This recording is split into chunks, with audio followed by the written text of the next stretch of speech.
अतुलित बलधामं हेमशैलावदेहम्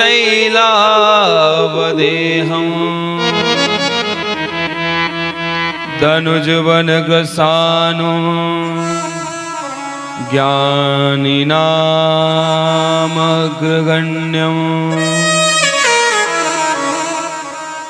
सकलगुणनिधानम् वानराणामधीशम्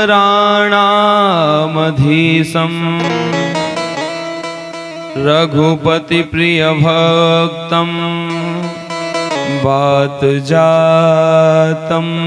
नमामि। जय जय श्री राधारमण, जय जय नवल किशोर, जय गोपी चित चोर प्रभु, जय जय माखन चोर। सब धामन को छोड़ कर आयो मैं तेरे द्वार, हे बस भानु की लाडली निक मेरी और निहार।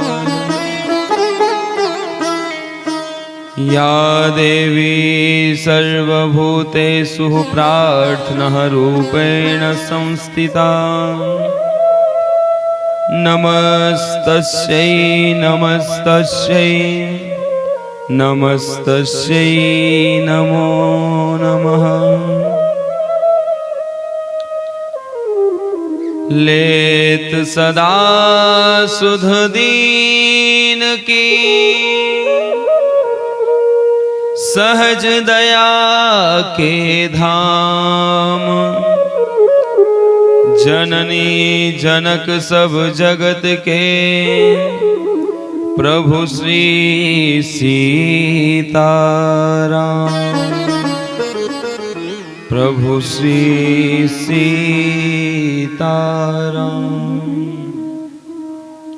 बोल सियावर रामचंद्र भगवान की जय, हनुमंत लाल जी महाराज की जय, उमापति महादेव की जय, श्री लक्ष्मी नारायण भगवान की जय, श्री भागवत महापुराण की जय, श्री व्यास जी महाराज की जय, श्री सुखदेव जी भगवान की जय, श्री परीक्षित जी महाराज की जय, दुर्गे महारानी की जय, अम्बे महारानी की जय, बांके बिहारी लाल की जय, श्री राधा रमण लाल की जय, ग्राम के सभी देवी देवताओं की जय, स्थान के सभी देवी देवताओं की जय, बस्ती नगर की जय हो, सब संतन की जय हो, सब भक्तन की जय हो।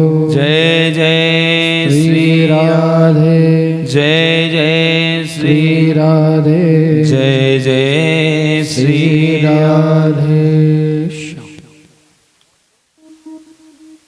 परम मंगल में परात्पर अखिलेश्वर, अकारण करुणा वरुणालय भक्तवांछा, कल्पतरु विनंदित पीताम्बरधारी श्री बालकृष्ण लाल की बांगमयी प्रतिमूर्ति स्वरूपा, शब्दमय प्रतिमूर्ति स्वरूपा श्रीमद् भागवत महापुराण और श्रीमद् भागवत महापुराण सप्ताह यज्ञ के अंतर्गत आज हम आप सभी यहाँ अंतिम दिवस की वेला में उपस्थित हुए हैं। आज की इस परम पावन वेला में उपस्थित हुए आप सभी भगवत भक्तों के हृदय में विराजमान मेरे परम आराध्य, मेरे केवल आराध्य प्राणाधार श्री राधा रमण लाल के श्री चरणों में व्यासपीठ से कोटि कोटि प्रणाम। तत्पश्चात संगीत के सुंदर आचार्य जो हम सब के मन को मोह रहे हैं, आप सबको भी व्यासपीठ से खूब खूब प्रणाम। तत्पश्चात हमारे पूज्य शास्त्री जी जो इस अनुष्ठान को वैदिक मंत्रों से सुंदर सजा रहे हैं, आप सबको, आप सभी को भी प्रणाम। और आप सभी भक्त जो बाहर से पधारे हैं उनको भी प्रणाम, जो गांव से पधारे हैं उनको भी प्रणाम, और जो घर से पधारे हैं उनको भी। और आज की इस वेला में आप सभी का खूब खूब स्वागत है। एक बार प्रेम से कहिए भाई जी।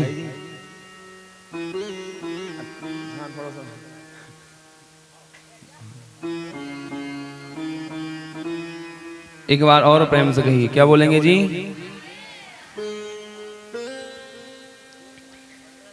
बंधुओं, हम आप सभी बड़े सौभाग्यशाली हैं जो विगत 7 दिन से हम भगवान श्री कृष्ण की वांग्मयी और सुंदर सरलतम कथाओं को हम सब श्रवण कर रहे हैं।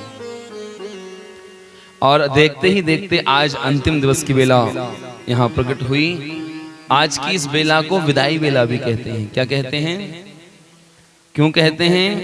क्योंकि हमने 7 दिन पहले सभी देवी देवताओं को यहाँ आवाहन करके बुलाया था और बुलाकर के उनको यहाँ सुंदर सुंदर स्थान दिए थे। और आज जब पूर्णाहुति हो रही है इस कथा की, तो आज की कथा के बाद में पूर्णाहुति के बाद हम जो जन जहाज से आए हैं सोता करेंगे प्रस्थान। इसलिए आज की इस वेला को विदाई वेला का नाम दिया है। सप्तम दिवस की सुंदर वेला यहाँ उपस्थित हुई है। और मेरे माई और मेरे भैया और मैया, आप सब ने खूब प्रेम से मन लगाकर 7 दिन कथा सुनी। हमें भी बड़ा आनंद आया आप सबके बीच में कथा कहने में। लेकिन जिसका आगाज अच्छा होता है उसका अंजाम तो अच्छा होना ही रहता है। तो हमारी इस सुंदरतम कथा का, सुंदरतम आयोजन का बहुत सुंदर श्री गणेश हुआ था। तो उसी सुंदरतम भाव के साथ में आज यहाँ पर विसर्जन भी सुंदरतम ही होगा। तो बंधु, हम 7 दिन से भगवान की कथा सुन रहे हैं और हमने आपसे एक दिन निवेदन किया था ना कि 7 दिन में ज्यादा कुछ नहीं, केवल 7 बातें यहां से लेकर जानी है और वह 7 बातें हमें हमारे जीवन में उतारनी है। यदि ये आपने कर लिया तो यहाँ आपका 3-3, 4-4 घंटे बैठकर कथा सुनना सफल हो गया और भैया हमारा 4-4 घंटे यहाँ कहना चिल्लाना सफल हो गया। बस इन 7 दिन के कोई 7 सूत्र गांठ बांध कर ले जाना है। तो आइए हम सब कथा में प्रवेश करते हैं। उससे पहले 2 क्षण भगवान नाम संकीर्तन का हम आप सब आश्रय लेंगे, क्योंकि भगवान के भजन बिना जीव को कहीं संतोष मिलता। और हम 7 दिन से आपको कीर्तन करा रहे हैं। क्यों करा रहे हैं? इसका कारण हम आपको आज बताते हैं कि देखो भैया, भगवान के कीर्तन को करने से, गाने से, सुनने से 3 चीजें पवित्र होती हैं हमारी। क्या क्या?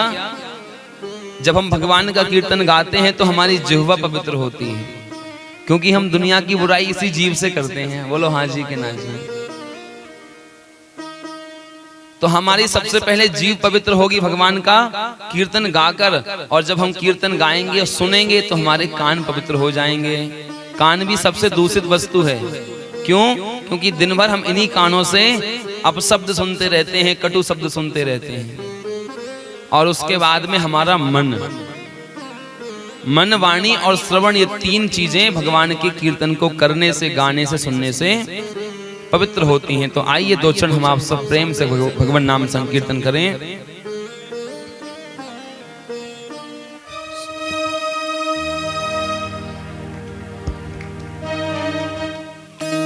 ऐसे नहीं साहब, प्रेम से। अभी ताली, और ताली भी सुर में बजाओगे। जो सुर में बजाते हैं वही देवता कहलाते हैं और जो बेसुरे बजाते हैं फिर वही दानव कहलाते हैं। इसलिए सुर में बजाना। श्री कृष्ण गोविंद। कितने सुंदर हो आप, गाइए। श्री कृष्ण गोविंद हरे मुरारे, हे नाथ नारायण वासुदेवा।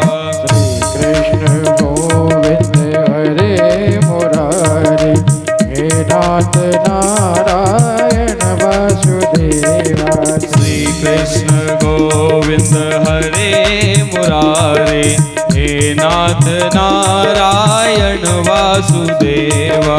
श्री कृष्ण गोविंद हरे मुरारी, हे नाथ नारायण वासुदेवा। प्रेम से गाइए। नाथ नारायण वासुदेवा, हे नाथ नारायण वासुदेवा। हे नाथ नारायण वासुदेवा, हे नाथ नारायण वासुदेवा।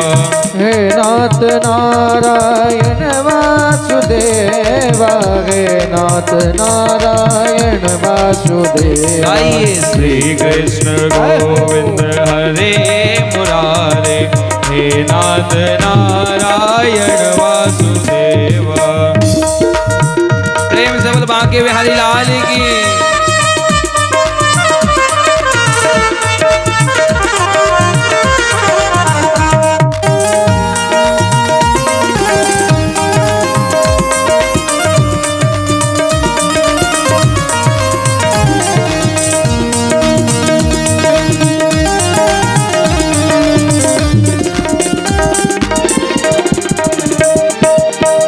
बंदी ग्रह के तुम अवतारी, बंदी ग्रह के तुम अवतारी, कहीं जन्मे कहीं पले मुरारी, कहीं जन्मे कहीं पले मुरारी। किसी के जाए किसी के कहाए, किसी के जाए किसी के कहाए, हे अद्भुत हर बात तुम्हारी, हे अद्भुत हर बात तुम्हारी।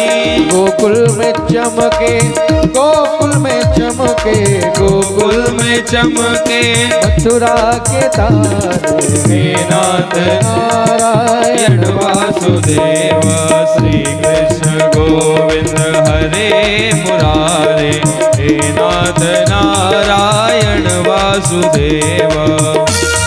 प्रेम से बोल राधा रमण लाल की।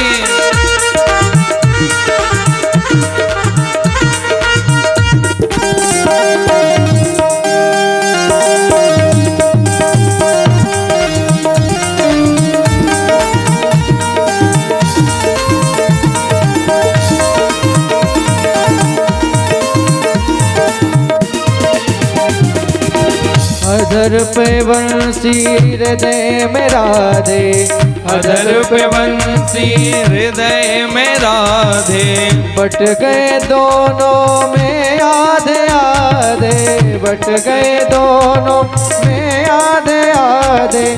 हे राधा वल्लभ हे कृष्ण मोहन, सदैव भक्तों के काम सारे, सदैव भक्तों के काम सारे।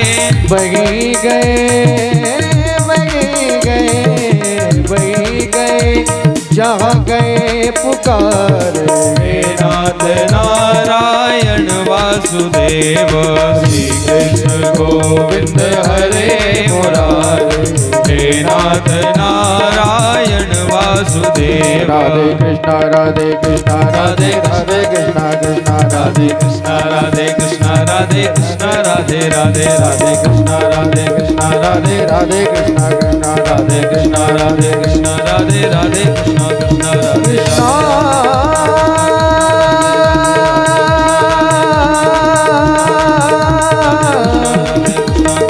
कृष्णा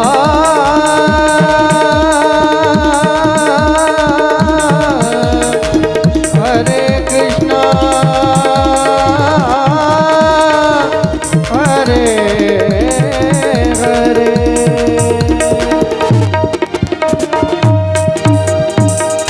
जय जय श्री राधे, जय जय श्री राधे, जय जय श्री राधे। बोल भागवत महापुराण की जय हो। बंधुओं, मैंने आप सब से प्रथम दिवस निवेदन किया था कि भागवत का ही एक सुंदर श्लोक है कि भाग्योदयेन बहु जन्म समर्जितेन सत्संगमं च लभते पुरुषो यदा वै। यानी कि भगवान की कथा, भगवान का नाम श्रवण करना और भगवान की कथा में रुचि होना, ये सब भाग्यों से होता है। तो हम आप सबके बड़े भाग्य उदय हुए।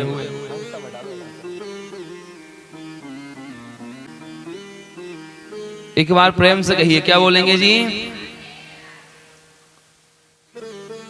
तो हम सबके बड़े भाग्य उदय हुए जिससे कि हमें भगवान की कथा प्राप्त हुई। और बंधुओं, जीवन में हमारे साथ दुनिया की कोई भी वस्तु नहीं जाएगी। जाएगी क्या? अरे बोलो ना भैया। दुनिया की कोई भी वस्तु हमारे साथ जाने वाली नहीं है। हम जैसे निर्वस्त्र होकर आए थे वैसे ही हमें लौटना पड़ेगा भगवान के पास। लेकिन फिर भी हम आप सब नहीं समझ पाते हैं। किसी एक संत ने तो बड़ी खूब बात कही है कि मंजिल तो तेरी यही थी, बस उम्र बीत गई आते आते हैं। क्योंकि मंजिल तो हमारी भगवान के पास जाकर ही मिलेगी, लेकिन उस मंजिल को पाने में हमारी सारी उम्र बीत जाती है। लेकिन भैया, भगवान हमसे दूर नहीं है। भगवान ना प्राणी से दूर रहता है और ना कभी प्राणियों से दूर जाता है। अरे मैं और मेरा यार एक ही बस्ती में बसते हैं। हमारा यार ही तो है कन्हैया। ब्रज के जो सखा हैं, ग्वाल हैं, वह कन्हैया को अपना यार मानते हैं। तो यहाँ पर यही तो कहा है कि मैं और मेरा यार एक ही बस्ती में बसते हैं। मैं और मेरा यार एक ही बस्ती में बसते हैं, मगर किस्मत का खेल देखो, दोनों मिलने को तरसते हैं। भगवान इसी बस्ती में है, हमारे पास हैं। बस हमें हमारे और भगवान के बीच में जो पर्दा डला है ना, माया का, मोह का, हमें उस पर्दे को हटाना है। और जैसे ही वह माया मोह का पर्दा हटेगा तो जैसे घूंघट के पट खोल तो है पिया मिलेंगे। जब हम अपने माया रूपी घूंघट को हटाएंगे तो हमें हमारे प्रियतम कन्हैया मिल जाएंगे। और कथा यही करती है कि 7 दिन सुन करके कथा को आपके और भगवान के बीच में जो पर्दा है ना, वह पर्दा हट जाता है। अब एक बात समझो कि आप भी इस पांडाल में बैठे और मैं भी इस पांडाल में बैठा हूं। अब आपके और हमारे बीच में कोई यहाँ पे काला पर्दा डाल दे एक, तो क्या मैं आपको दिखूंगा या क्या आप मुझे दिखेंगे? नहीं दिखेंगे ना। जबकि हम हैं एक ही टेंट के नीचे बैठे हैं, एक ही पांडाल में बैठे हैं, लेकिन उस पर्दे की वजह से ना आप हमें देख पाओगे ना हम आपको देख पाएंगे। तो ऐसा ही हमारे और भगवान के बीच का मामला है। भगवान और हम एक ही जगह हैं, बस हमारे और भगवान के बीच में माया का पर्दा पड़ा हुआ है। और जिस दिन माया मोह का पर्दा हट गया, सो समझना कि हमें नटवर नागर गिरधारी मिल गया। एक बार प्रेम से कह दो ना मैया। मरने के बाद दुनिया की दौलत, दुनिया की वस्तुएं नहीं जाती। मरने के बाद तो केवल 5 वस्तुएं साथ जाती हैं। बड़े ध्यान से सुनना, बड़े काम की बात है। मरने के बाद केवल 5 वस्तुएं जाती हैं हमारे साथ ऊपर।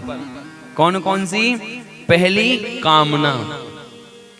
यदि मृत्यु के समय हमारे मन में किसी वस्तु के प्रति कोई आसक्ति रह जाती है, यदि कोई कामना, इच्छा अधूरी रह जाती है, तो मरने के बाद वही कामना हमारे साथ जाती है। और दूसरी वस्तु बोले वासना। वासना कामना की ही साथी है। और वासना का अर्थ केवल शारीरिक भोग तक सीमित नहीं है। यानी कि वासना हर उस वस्तु को कहेंगे जिस वस्तु को हमें भोग करके सुख मिला, चाहे फिर वह घर हो, मकान हो, दुनिया का मान सम्मान हो। तो पहली कामना साथ जाएगी, दूसरी वासना साथ जाएगी, और तीसरी जो वस्तु साथ जाने वाली है वो है कर्म। मृत्यु के बाद हमारे द्वारा किए हुए कर्म ही हमारे साथ जाएंगे भैया ऊपर। इसलिए तो कहते हैं कि अपने कर्मों को सुधारो, कर्म यदि सुधरे हैं तो समझना कि भगवान की अदालत में कहीं ना कहीं छोटी मोटी जगह तो हमें मिल ही जाएगी। चौथी चीज है कर्ज। पहला क्या है? कामना। दूसरा क्या है? वासना। तीसरा क्या है? कर्म। और चौथी वस्तु क्या है? कर्ज। जो मनुष्य, यदि मनुष्य ने अपने जीवन में कभी किसी से किसी भी प्रकार का ऋण लिया है, कर्ज लिया है, और यदि वह उस कर्ज को उतार कर नहीं मरता है, तो मरने के बाद में उस व्यक्ति को उस कर्जदार के यहाँ पे जिससे उसने कर्ज लिया है ना, उसी के घर द्वार पर जन्म लेना पड़ता है। फिर चाहे वह कुत्ता बन जाए, चाहे बिल्ली बन जाए, चाहे बैल बन जाए, चाहे हाथी घोड़ा बन जाए, और फिर बाद में कर्ज उतारना पड़ता है। इसलिए कर्ज साथ जाता है। और पांचवा है पुण्य। जो हम यहाँ बैठकर पुण्य कर रहे हैं ना, यही हमारे साथ जाएगा। हमारे द्वारा किया गया दान, हमारे द्वारा किया गया परमार्थ, हमारे द्वारा किया गया पुण्य। इसीलिए कहते हैं माई बाप कि जब समय मिले, जितना समय मिले उतना दान करो, उतना पुण्य करो, उतना धर्म करो, क्योंकि यही हमारा सच्चा साथी है। आप ये समझो कि यही दौलत है जो हम यहाँ से कमा कर ले जाएंगे और भगवान के द्वार पर जाकर उसको खर्च करेंगे। तो ये 5 प्रकार की वस्तुएं ही हमारे साथ जाती हैं, इसके अलावा कोई और वस्तु हमारे साथ कभी नहीं जाती। इसलिए माई बाप खूब हो सके तो भगवान का नाम सुनो, भगवान की कथा सुनो, और भगवान की कथा में, भगवान के आयोजनों में खूब प्रेम से धन लुटाओ। क्योंकि तुलसी पंचन के पिए घटे न सरिता नीर। तुलसी पंचन के पिए घटे न सरिता नीर, दान करे धन ना घटे, कहे गए दास कबीर। दान करने से कभी तुम्हारा धन कम नहीं होगा, लेकिन फिर भी हम सोचते हैं कि भैया यदि हमने 1100 दे दिए तो हमारी कुठरिया के 1100 कम हो जाएंगे। हमारी भिंडी के क्या बोलते हैं उसको, धन रखते हैं। लेकिन भैया एक बात सत्य समझना, भगवान ने ही आपको धन दिया है, और यदि आपने भगवान के ही कार्यों में धन को थोड़ा बहुत खर्च नहीं किया ना, तो वह धन न जाने कहां जाकर के आपकी मट्टी कुटवाएगा। इसलिए दान करना आवश्यक है, और समय समय पर भगवान के लिए उस धन को खर्च करना चाहिए। हम आप जो धन कमाते हैं ना भाई बंधुओं, हम आप जो धन कमाते हैं उसमें भगवान का भी हिस्सा होता है, उसमें धर्म का भी हिस्सा होता है, उसमें गुरु का भी हिस्सा होता है, और उसमें संसार को सुंदर से कार्यों के लिए प्रोत्साहन करने का भी हिस्सा होता है। आप इन सबको छोड़कर केवल इतना पकड़ो कि आप जो धन कमाते हो उसका 10वां अंश आप भगवान के लिए निकालो। यदि आपने 100 रुपए कमाए रोज, तो 100 रुपए में से 10 रुपए भगवान के लिए हमें जरूर निकालना चाहिए। यदि आपने अपने कमाए हुए धन में से 10वां अंश भगवान के लिए निकाल लिया ना, तो आप सत्य समझना माई बाप, आपका वो जो धन है ना, वो धन कभी किसी व्यर्थ के कार्य में खर्च हो ही नहीं सकता, कभी गलत जगह वो लगेगा ही नहीं। इसलिए 10वां भाग दान करना चाहिए। एक बार प्रेम से कहिए ना, आज तो सब ऐसे हो गए गुरुजी, 6 दिन हो गए चिल्लाते चिल्लाते, अब तो तुम रहम कर दो। बोल रहे हो कि नहीं बोल रहे हो? हाँ भी कर रहे हैं, देखो बोले गुरुजी 7 दिन से प्राण खाए ले आपने, जय बोलो तो ताली बजाओ तो समय पे आओ तो समय पे बैठो। लेकिन भैया कल से ना हम आपके द्वार पर आएंगे, और ना हम कल से आपको कहेंगे कि ए फलाने भैया चलो ना कथा में कथा सुनेंगे। कल तो हम आपको यहाँ दिखेंगे भी नहीं है। वो तो यहाँ फ्लाइट वाला मामला नहीं, और हम पहली फ्लाइट पकड़ के उड़ जाएंगे हमारे गंतव्य को। तो 7वें दिन के बाद हम आपके पास नहीं आने वाले हैं। इसलिए ये 7 दिन ही हैं। 7 दिन में जितना हो सके भगवान नाम का रस पी लो, और जिसने एक बार भगवान नाम का रस पी लिया, फिर उसको दुनिया के रस फीके लगने लगते हैं। तो आइए ना माई बाप, हम सब कथा में प्रवेश करें। कल हमने कथा को कहाँ विराम दिया, काऊ को याद हते कि ना? अरे बोलो ना, हते कहाँ कितकू? वाह, रुक्मणी मंगल पर हमने कथा को विराम दिया। तो हम कथा को थोड़ा सा पीछे से ही प्रारंभ करेंगे ताकि जो कल नहीं आए उनको पता चले कि कल कथा कहाँ विराम हुई थी। इसलिए हम आप सब प्रेम से भगवान की कथा में प्रवेश करें और थोड़ा सा पीछे से कथा को प्रारंभ करें जिससे कि सबको समझ आ जाए। क्योंकि भैया हमारे गुरुजी कहते हैं कि वक्ता वही श्रेष्ठ होता है जो कथा को श्रोताओं को समझा समझा कर कहे। बिना समझे कथा समझ में आएगी ही नहीं। इसलिए समझाना हमारा कर्म है, कर्तव्य है। क्योंकि आप सबने जिम्मेदार बनाकर हमें यहाँ व्यासपीठ पर बिठाया है, तो हमारी भी जिम्मेदारी होती है कि हम कथा ऐसी कहें जो आपको समझ आए और आपके हृदय में उतरे।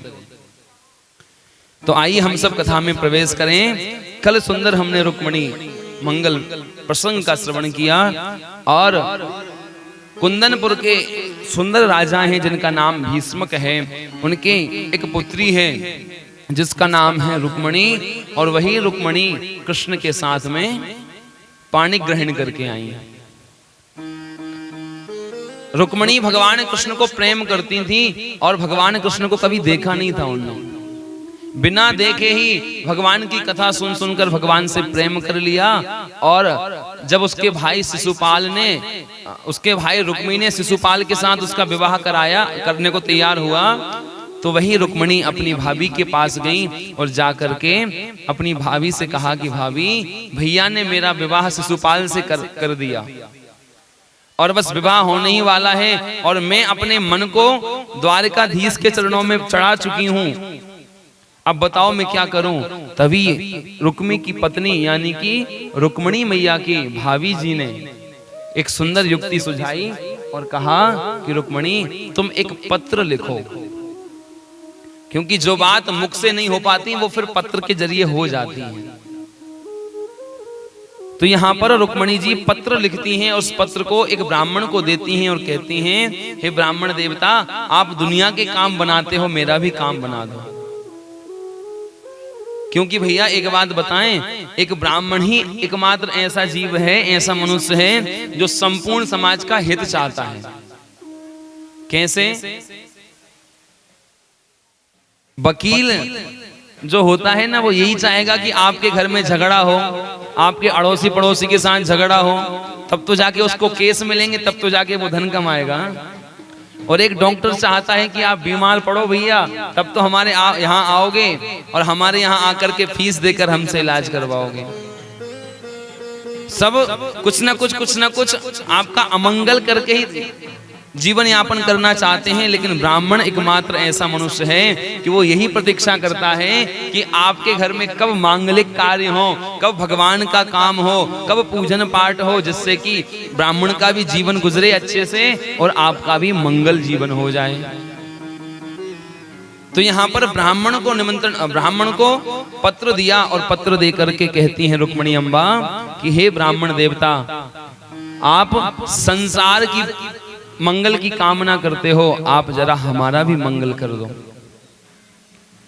तो ब्राह्मण के हाथ पत्र भेजा और वह ब्राह्मण पत्र ले जाकर द्वारिकाधीश बालकृष्ण लाल को समर्पित करता है और कहता है, प्रभु मैं कुंदनपुर से आया हूं और कुंदनपुर के राजा भीष्मक की पुत्री हैं रुक्मणी, उन्होंने आपके लिए एक पत्र भेजा है। तो बड़े ध्यान से सुनना माई बाप, भगवान अपनी सभा में बैठे और सभा में ही वह ब्राह्मण पहुंचा और सभा में ही उसने कहा कि कुंदनपुर का राजा भीष्मक, उसकी पुत्री रुक्मणी ने आपको पत्र भेजा है। तो भगवान ने सभा में सबके सामने कहा कि ब्राह्मण देवता, पत्र में क्या है? बोले मुझे नहीं पता।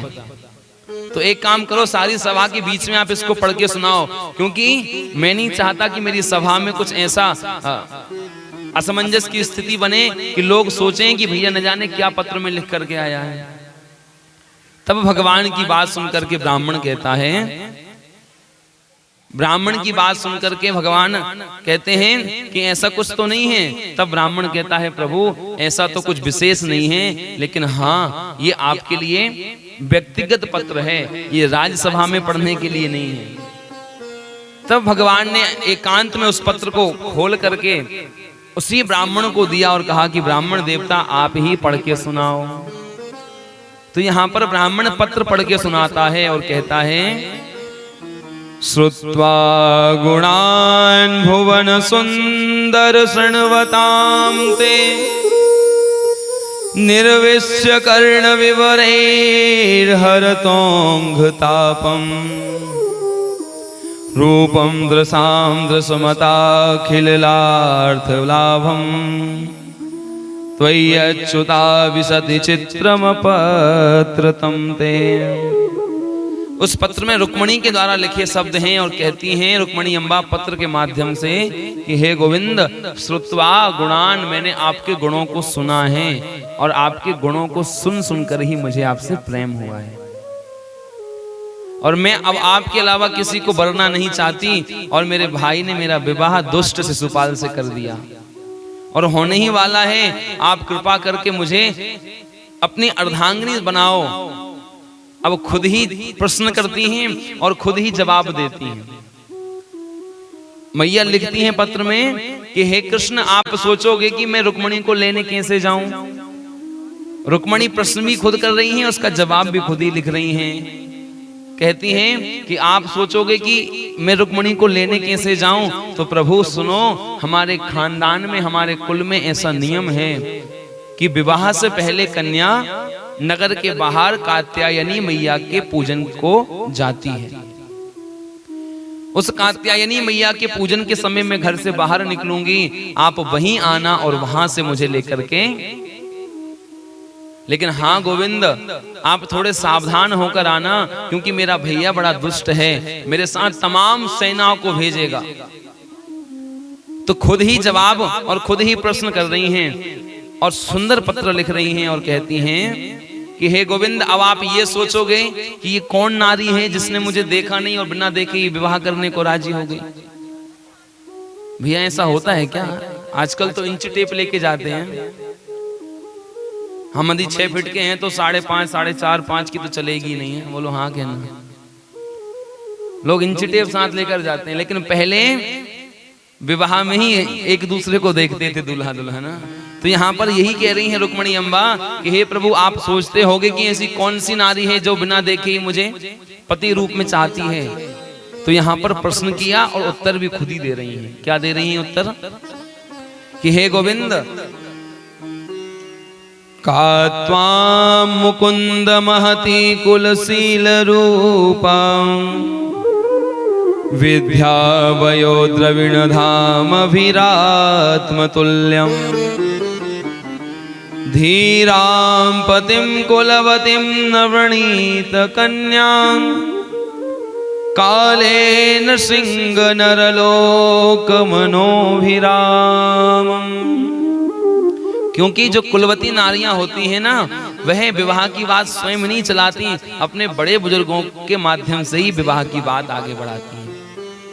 तो यहाँ पर प्रश्न कर रही हैं रुक्मणी अम्बा और जवाब भी दे रही हैं। पत्र प्राप्त करके गोविंद बड़े प्रसन्न हुए और प्रसन्न होकर कहते हैं, ब्राह्मण देवता, आपने अपना काम कर दिया, चिट्ठी हम तक पहुंचा दी, अब आप लौट जाइए प्रेम पूर्वक, अब आगे का काम हम करेंगे। तो माई बाप, अब भगवान की लीला आप देखो। रुक्मणी जी कन्या पूजन के लिए, कात्यायनी पूजन के लिए घर से बाहर जा रही हैं, लेकिन रुक्मणी मैया के साथ में रुक्मी ने हजारों सैनिक लगा दिए, क्योंकि रुक्मी जानता था कि हो ना हो ये कन्हैया कुछ ना कुछ गड़बड़ कर सकता है। और मैं अपनी बहन को कई बार सुना है कि कृष्ण से ब्याह करेगी, कृष्ण से ब्याह करेगी, और कहीं कृष्ण को पता चल जाएगा तो कुछ ना कुछ तो वह, इसलिए मैं क्या करूं, बोले सैनिकों को साथ भेजूं। तो बंधुओं देखो, दर्शन करो, माता रुक्मणी अपनी सखियों के साथ जा रही हैं। माता रुक्मणी के साथ हजारों सखियां, हजारों दास दासियां पहले ही हैं, उनके ऊपर भी हजारों सैनिक साथ जा रहे हैं। और माता रुक्मणी कात्यायनी मैया के दरबार में जाकर के पूजन करती हैं। और जैसे मंदिर बीच में है और सैनिकों ने सुरक्षा के लिए पूरे मंदिर को चारों ओर से घेर लिया। क्यों? क्योंकि राजा के पुत्र रुक्मी ने कहा है कि कृष्ण गड़बड़ कर सकता है, तो चारों ओर से सुरक्षा के लिए मंदिर को घेर लिया और भैया कोई ना अंदर जा पाए ना कोई अंदर से बाहर जा पाए। अब भगवान सज धज करके रथ में बैठ करके अकेले ही निकले द्वारिका से, किसी को साथ लेके नहीं आए। भगवान निकले हैं और रुक्मिणी जी माता पूजन के लिए घर से निकली हैं और मंदिर में पहुंच करके माता रुक्मिणी मैया कात्यायनी के मूर्ति के सामने हाथ जोड़कर खड़ी हैं, पूजन करती हैं और पूजन करके प्रेम से प्रार्थना करती हैं। क्या प्रार्थना करती हैं? नमस्ये त्वाम्बिके भीक्ष्णं स्वसंतानयुतां शिवां भूयात् पतिर्मे भगवान कृष्णस्तदनुमोदतम्। अच्छा, एक बड़ी विचित्र बात यहाँ घटती है। क्या? अब देखो माता रुक्मिणी जी कात्यायनी मैया के सामने खड़ी हैं, मूर्ति है कात्यायनी मैया की, लेकिन नेत्र बंद करके जब रुक्मिणी जी कात्यायनी मैया की तरफ देख रही हैं तो कात्यायनी मैया की मूर्ति में भी रुक्मिणी को द्वारिकाधीश कृष्ण का दर्शन हो रहा है। पूजन करती हैं, प्रणाम करती हैं और कहती हैं, हे मैया, मैं सिर्फ और सिर्फ इतना ही चाहती हूँ कि द्वारिकाधीश कृष्ण मुझे पति के रूप में मिले, इसके अलावा मैं कुछ और नहीं चाहती। एक ही वर दे दो मुझे। तो तुरंत जब ये प्रार्थना करी तो कात्यायनी मैया के हाथ से एक पुष्प लुढ़क गया और जैसे ही पुष्प लुढ़का तो मैया रुक्मिणी ने सोचा कि अब माता ने इशारा कर दिया है और वाम अंग फड़कने लगे। पुरुष की जब दाहिनी आंख फड़के तो समझना कुछ सुंदर बात है और नारी की बाईं आंख फड़के तो समझना कि शुभ लक्षण है। तो यहाँ पर माता रुक्मिणी की बाईं आंख फड़कने लगी और जब वाम अंग फड़कने लगे तो मैया को भरोसा हो गया कि द्वारिकाधीश मुझे लेने आएंगे। अच्छा, अब बड़ी सुंदर भाव से दर्शन करना कथा का कि भगवान कृष्ण आ रहे हैं और सैनिक लगे हैं। अब भगवान ने दूर से ही खड़े होकर देखा, राम राम राम, यहाँ तो हजारों की संख्या में सैनिक हैं। अब हम इन देवी जी को कैसे यहाँ से लेके जाएं? तो भगवान ने अपना एक सुंदर रूप बनाया, इतना सुंदर बनाया कि उस रूप को देख करके सारी सेना मोहित होने वाली है। अब धीरे धीरे भगवान अपने रथ को आगे बढ़ा रहे हैं और धीरे धीरे सेना के बीच में भगवान प्रवेश कर रहे हैं। सेना के बीच में प्रवेश कर रहे हैं भगवान और सैनिक सुरक्षा के लिए आए हैं, लेकिन वही सैनिक भगवान कृष्ण की अलौकिक सुंदरता को देखकर कहते हैं एक दूसरे से, देख तो भैया कितना सुंदर पुरुष है। दूसरा सैनिक कहता है, भैया तू सुन तो, देख तो माथे के ऊपर जो मुकुट रखो भयो है वह मुकुट में कितना सुंदर मोर पंख लगो भयो है। तीसरा सैनिक कहता है, अरे तू मोर पंख में उलझा है, अरे उसका पटका तो देख, उसका दुपट्टा तो देख, कितना सुंदर है, एकदम कोमल मखमली रेशमी है। चौथा सैनिक, अब सैनिक भगवान को देखते जा रहे हैं और सैनिक प्रशंसा करते जा रहे हैं और भगवान अंदर घुसते जा रहे हैं। सैनिक भूल गए कि इसी से तो हमें रुक्मिणी को बचाना है। चौथा सैनिक बोला कि भैया तुम पटके अटके में उलझे हुए हो, अरे सुनो देखो तो इसके पैरों की पाजेब, पैरों में जो नूपुर बंधे हैं वो नूपुरों की आवाज कितनी सुंदर है। पांचवा बोलता है सैनिक, हाँ भैया तू नूपुरों की बात करें, अरे बाकी कमर में जो कालो पटको बंधो भयो है ना, भगवान कमर में काली कमरिया चदरिया बांधते हैं, उसमें फिर बांसुरी को लगाते हैं। अरे तू कमर की उस पटके को तो देख जो कमर में बंधा हुआ है। छठा बोलता है कि भैया तुम सब तो पागल हो, वस्त्र आभूषण में उलझे हो, अरे भले आदमियों जरा उस पुरुष की मुस्कान तो देखो रे, तुम सब तो वस्त्र आभूषण में उलझ के रह गए, अरे वो जो महानुभाव चला आ रहा है उसकी मुस्कान तो देखो कितना सुंदर है। ऐसा लगता है मानो हम इसको देखते ही जाएं, इसके मुख से कभी नजर ना हटाएं। मानो सैनिकों ने एक दूसरे से कह दिया हो, तेरे चेहरे से नजर नहीं हटती, नजारे हम क्या देखें हैं।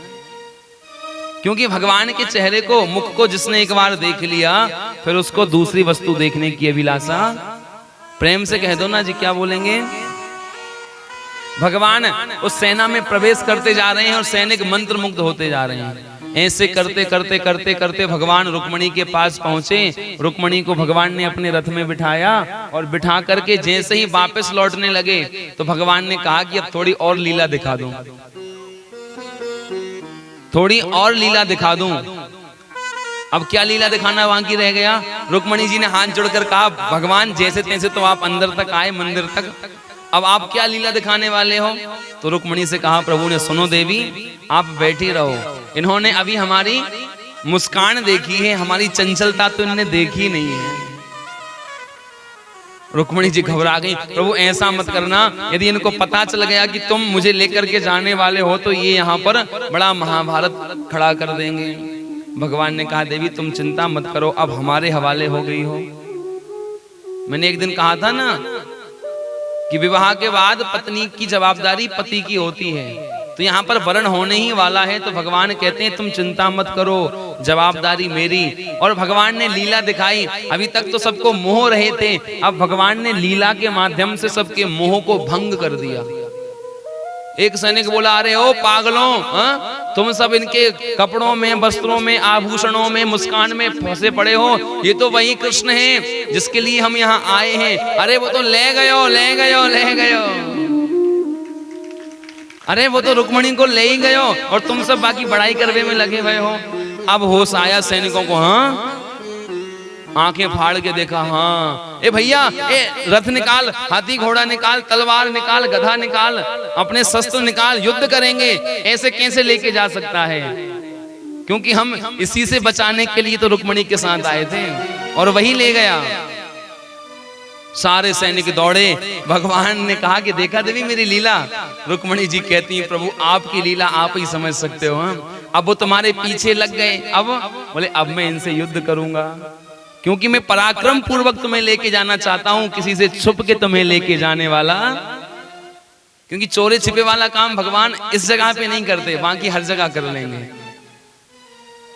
भगवान की बात सुनकर मैया कहती हैं, प्रभु आप तो वास्तव में ही टेढ़े हो, अब जब आराम से काम बन रहा है तो लड़ने की क्या जरूरत है? बोले अरे मैं यहाँ यदि छुप के ले गया तो दुनिया वाले कहेंगे कि वो तो चुरा चुरा कर बहू लेके जाए हैं, सब मुझे बदनाम करेंगे, इसलिए मैं यहाँ युद्ध ही करूंगा। तो भगवान ने उन सैनिकों के साथ युद्ध किया। 2-4 सैनिक दौड़े दौड़े घर गए, बोले राजन जी, बोले भीष्मक राजा उनके पुत्र से रुक्मी से कहते हैं, महाराज वो तो ले गयो, ले गयो। रुक्मी ने कहा कि तुम्हें काय के लिए भेजो हमने फिर? बोले प्रभु कहा बताएं, उनकी इस कदर की मोहनी मुस्कान है कि उसको देखकर हम तो लट्टू है गए। रुक्मी दौड़ा और रुक्मी के साथ भगवान ने युद्ध प्रारंभ किया। तो रुक्मी को भगवान मारने ही वाले थे कि माता रुक्मणी ने रोक दिया हाथ जोड़कर, हे प्रभु ऐसा मत करो, आखिर है तो आपका साला ही ना, ऐसा मत करो, ये है तो मेरा भाई ना, इसको छोड़ दो, इसके साथ में कुछ ज्यादा अन्याय मत करो। तो प्रभु ने रुक्मणी की बात मान करके रुक्मी को केवल दंड दिया और हरा करके उसको भगा दिया। और भगवान बालकृष्ण द्वारिकाधीश रुक्मणी माता को लेकर के अपनी द्वारिका पहुंच गए। बोले द्वारिकाधीश भगवान की जय। द्वारिका पहुंचे तो एक बड़ा विचित्र काम भगवान ने किया। क्या? बोले भगवान ने रुक्मणी जी को एक रेस्ट हाउस में रोक दिया। बोले देवी तुम यहीं बैठो, मैं जरा घर जा रहा हूँ। रुक्मणी जी हाथ जोड़ के बोली, बोले प्रभु ऐसो कैसो ब्याह करो है? ब्याह के बाद में हमें छोड़ना ही तो ब्याह काहे को करो? अब इस रेस्ट हाउस में, इस अतिथि घर में हम करेंगे क्या? भगवान बोले तुम 2-4 दिन रुको तो सही, सब पता चल जाएगा। रुक्मणी जी ने कहा कि ठीक है प्रभु जैसा आप कहें। रुक्मणी जी को अतिथिशाला में रोका। क्यों रोका भगवान ने?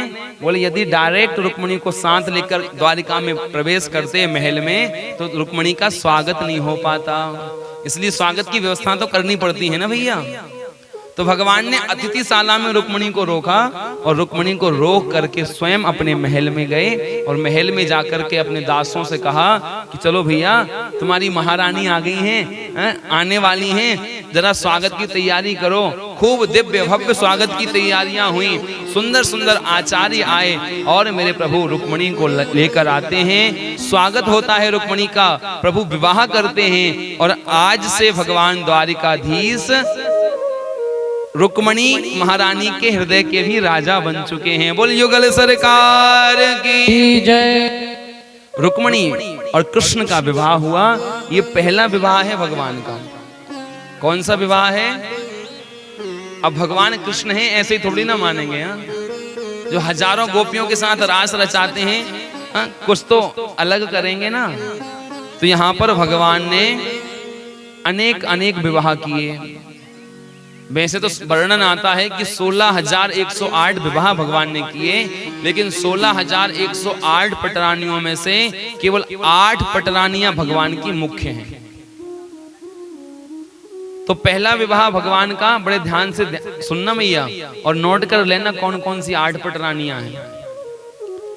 तो पहला विवाह भगवान ने रुक्मिणी जी के साथ किया, दूसरा विवाह जाम्बवती जी के साथ में किया, तीसरा विवाह सत्यभामा जी के साथ किया, चौथा विवाह भगवान ने यमुना महारानी के साथ किया, पांचवा विवाह मित्रवृंदा के साथ किया, छठा विवाह नागन जीती के साथ किया, सातवां विवाह भद्रा के साथ किया और आठवां विवाह भगवान ने लक्ष्मणा के साथ किया।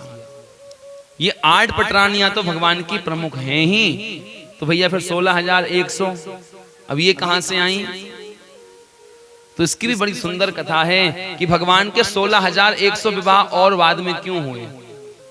भगवान लीला करते हैं और लीला के माध्यम से भगवान ने एक और लीला करी कि एक बड़ा पराक्रमी राजा है भौमासुर, जिसे नरकासुर भी कहा जाता है, जो पृथ्वी से जन्म लिया है।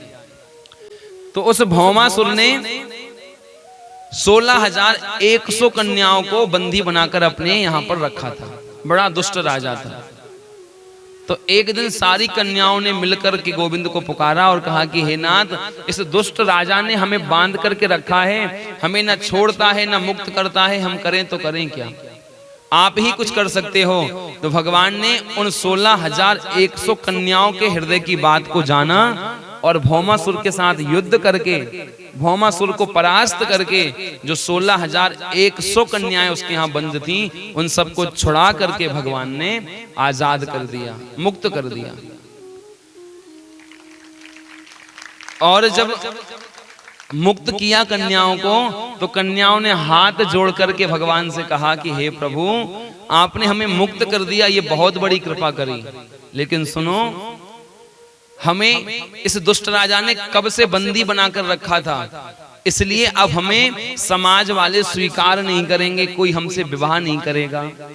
सब यही कहेंगे कि अरे ये तो दूसरे राजा के यहाँ पर बंद थी, कैद थी, तो दुनिया वाले हमें अपनाएंगे नहीं। तो भगवान ने इस बात को सुनकर तुरंत कह दिया, अरे इस बात की तो आप चिंता करो ही मत। क्यों? क्योंकि जिसको जगत ठुकरा देता है उसको मेरे बाल कृष्णलाल अपना लेते हैं। दुनिया के सताए लोग यहाँ सीने से लगाए जाते हैं, दरबार में बंसी वाले के दुख दर्द मिटाए जाते हैं। भगवान ने कहा कि जिसको दुनिया ठोकर मार दे, ठुकरा दे, जिसका लोग मान सम्मान नहीं करें, जिसको लोग पागल समझें, जिसको लोग मूर्ख समझें, उसको फिर मैं अपनी शरण में लेता हूं। और जब मैं अपनी शरण में ले लेता हूं तो फिर उसी व्यक्ति की पूजन समाज वाले करते हैं। ये सत्य है। तो यहां पर भगवान ने 16,100 विवाह उन कन्याओं के साथ किया। लोग कहते हैं ना कि भगवान ने तो इतने विवाह किए, तो भगवान कैसे हैं? तो भगवान ने किन परिस्थिति में विवाह किए, जरा उस पर भी तो गौर करो। भगवान ने किसी दीन दुखी को अपनाया है, और दीन दुखियों को अपनाना कोई बुरी बात नहीं है। तो इस प्रकार भगवान के कितने विवाह हो गए? 16,108। बोले द्वारिकाधीश भगवान की जय। ऐसे काम नहीं चलेगा, थोड़ा ताकत, बस 1-2 घंटे की बात और है, बाकी बात तो आप आजाद आजाद पिंजरे के पंछी हैं। खूब चिल्लाना घर जाके, खूब लेकिन हाँ सुनो, कथा करने का असर आप पे इतना तो, कथा सुनने का असर इतना तो होना चाहिए कि कल से जब आप समाज के साथ व्यवहार करो ना, तो मधुर भाषा में ही व्यवहार करना। ऐसे नहीं कि पहले के जैसे, अरे फलानी तूने मेरे घर के आगे कचरा डाल दिया। तो मेरे माई बाप, कथा सुनने का फल यही है। यदि आप कथा को अपने हृदय में उतारोगे तो ही कथा सार्थक होगी। प्रेम से कह दो, क्या बोलेंगे? यहां पर भगवान कृष्ण अपनी 16,108 पटरानियों के साथ द्वारिका में रहते हैं। और भगवान का वैभव देखो, द्वारिका में 16,108 पटरानियों के लिए 16,108 स्वर्ण महल भगवान ने बनवाए, और एक एक महल में एक एक पटरानी रहती है। और इससे भी बड़ी बात ये कि प्रत्येक पटरानी के पास में भगवान कृष्ण रहते हैं। यानी कि जितनी पटरानियां हैं ना, उतने ही भगवान प्रकट हो गए। और प्रत्येक पटरानी को ऐसा ही लगता जैसे कन्हैया मेरे ही साथ रहते हैं। अच्छा, इन पटरानियों में एक पटरानी है जो थोड़ी सी बड़ी तेज तर्रार है। कौन है? बोले सत्यभामा। सत्यभामा बड़ी तेज तर्रार है। सत्यभामा कभी कभार भगवान से, कभी कभार क्या, वो तो अक्सर रूठती ही रहती हैं। और भगवान प्रेम से अपने गृहस्थ जीवन में आनंद की लहरों के साथ में सबको मनाते हुए जीवन व्यतीत करते हैं। यहां पर एक सुंदर लीला उद्घाटित होती है, एक सुंदर प्रसंग आता है। बस 2 मिनट शांति से सुनना, ये प्रसंग बड़ा सुंदर है कि ऐसे ही भगवान कृष्ण अपने द्वारिका में खूब प्रेम पूर्वक रह रहे हैं। एक दिन नारद जी ने सोचा। किसने सोचा? नारद जी ने क्या सोचा होगा, आप अंदाजा लगा सकते हो कि जहां हंसी खुशी हो वहां नारद जी पहुंच जाएं तो दंगा होने लगता है, और जहां दंगा हो रहे हो वहां नारद जी पहुंच जाएं तो कहो तो वो दंगा और बढ़ जाए, नहीं तो फिर खत्म ही है जाए। तो भगवान नारद ने देखा कि अरे ये द्वारिकाधीश इतने प्रेम पूर्वक हंसी खुशी अपनी 16,108 रानियों के साथ रह रहे हैं, जरा जाऊं तो दर्शन तो करूं। तो वही नारद जी स्वर्ग लोक से एक पारिजात का पुष्प लेकर आए। क्या लेकर आए? पारिजात का वृक्ष जो है ना, वो स्वर्ग में रहता है, इंद्र की सभा में लगता है, और सबसे श्रेष्ठ पुष्प माना जाता है उसका। तो नारद जी पारिजात का पुष्प लेकर आए और आकर के उन्होंने रुक्मणी जी को पकड़ा दिया। रुक्मणी जी को प्रणाम करके कहा, माता कहाँ है भगवान? तो रुक्मणी जी ने कहा कि भगवान तो अपनी सभा में बैठे हैं, कुछ कार्य कर रहे हैं, आप दर्शन करना चाहते हो तो जाइए सभा में। बोले हाँ मैं जाऊंगा, तो लेकिन अभी मेरे पास समय नहीं है, अभी उनको राज की जो बातें करनी है करने दो, मैं फिर कभी आऊंगा। लेकिन सुनो, ये जो पुष्प में लाया हूं ना, ये भगवान को देने के लिए लाया था। अब भगवान के पास में कब जाऊंगा, कब मिलेंगे, इससे अच्छा है कि आप इस पुष्प को रख लो और जब कृष्ण आए तो उनको दे देना। तो भगवान नारद ने ये लीला करी और पुष्प रुक्मणी को पकड़ा दिया और रफू चक्कर हो गए। और शाम को जाते जाते नारद जी रुक्मणी के महल से निकल करके सत्यभामा के महल में पहुंचे, और सत्यभामा के पास जाकर कहते हैं, अब देखो कैसी आग लगाते हैं नारद जी, बड़े प्रेम से सुनना। नारद जी सत्यभामा के पास जाते हैं और जाकर के सत्यभामा को प्रणाम करके कहते हैं, देवी जी सुनो, मैं आपके लिए बड़ा सुंदर पारिजात का पुष्प लेके आया था स्वर्ग से, लेकिन मुझे ऐसा लगता है कि कन्हैया तुमसे प्रेम नहीं करते, रुक्मणी से अधिक प्रेम करते हैं। सत्यभामा ने जब ऐसी बात सुनी तुरंत, अच्छा कैसे? बोले मैं तुम्हारे लिए पुष्प लेकर आया था, मैंने कन्हैया से कहा कि लाला यह पुष्प मैं सत्यभामा को देने आया हूं, तू दे देना। लेकिन सत्यभामा सत्य समझना, कृष्ण ने वो पुष्प तुम्हें नहीं दिया, रुक्मणी को दे दिया। और भरोसा ना हो तो जाके देख लो, रुक्मणी उस पुष्प के साथ आनंदित हो रही है, जबकि भगवान से नारद जी मिले ही नहीं, और दोनों में आग लगाकर थोड़ा सा चिंगारी भड़काकर बोले, देवी अब हम जाते हैं, अब आप जानो, आपकी गृहस्थी जाने, हमें क्या मतलब, अब प्रेम करें या ना करें, हम तो साधु संत हैं। इतना ही काफी था, नारद जी निकल गए। अब सत्यभामा जी रूठ करके गुस्सा हो करके बैठ गई महल में। अब भगवान कृष्ण राज कार्य को निपटा करके रुक्मणी के पास नहीं पहुंचे, सीधे सत्यभामा के पास आ गए। अब भगवान को पता ही नहीं चला कि नारद जी क्या गुल खिला गए ना। सत्यभामा के पास पहुंचे तो देखा कि सत्यभामा जी ऐसे बैठी हैं। भगवान कृष्ण सत्यभामा को देखें, सत्यभामा जी इधर मुंह करके देखें तो इधर से भगवान सामने आए तो इधर जाएं तो इधर मुंह कर लें, इधर जाएं तो पीछे मुंह कर लें। भगवान ने परिक्रमा लगा दी सत्यभामा के, देवी बता तो सही हो कहाँ गयो है, काहे को इतना मुंह टेढ़ो कर रही है। सत्यभामा ने कहा आप तो हमसे बात ही मत करो, ऊपर से तो आप काले हो दुनिया जानती है, आज मुझे पता चल गया कि तुम अंदर से भी काले हो। देवी अंदर से काला, देवी अंदर से काला तो वो होता है जो कपट रखता है, भेदभाव रखता है। सत्यभामा ने कहा श्रीमान जी मैं वही तो कहना चाहती हूँ, आप एक नंबर के कपटी हो। भगवान ने कहा हे राम ये आज हो क्या गया। भगवान कृष्ण ने कहा कैसे कपटी हुआ। बोले सुनो, नारद जी आए थे, आहा जैसे ही नारद जी का नाम सुना भगवान तुरंत समझ गए कि भाई साहब आए गए, और आए करके चिंगारी लगाए गए। नारद जी का नाम सुना तो नारद जी का नाम सुनते ही भगवान ने कुछ कहा ही नहीं, चुप हो गए, हंसने लगे। बोले नारद लगा गए आग। तो भगवान ने झूठ मूठ कह दिया हाँ आए तो थे। बोले पुष्प लेकर आए थे स्वर्ग से। कृष्ण ने कहा राम अब तो मर ही गए। हाँ आए तो थे, आए थे नहीं आए ही थे।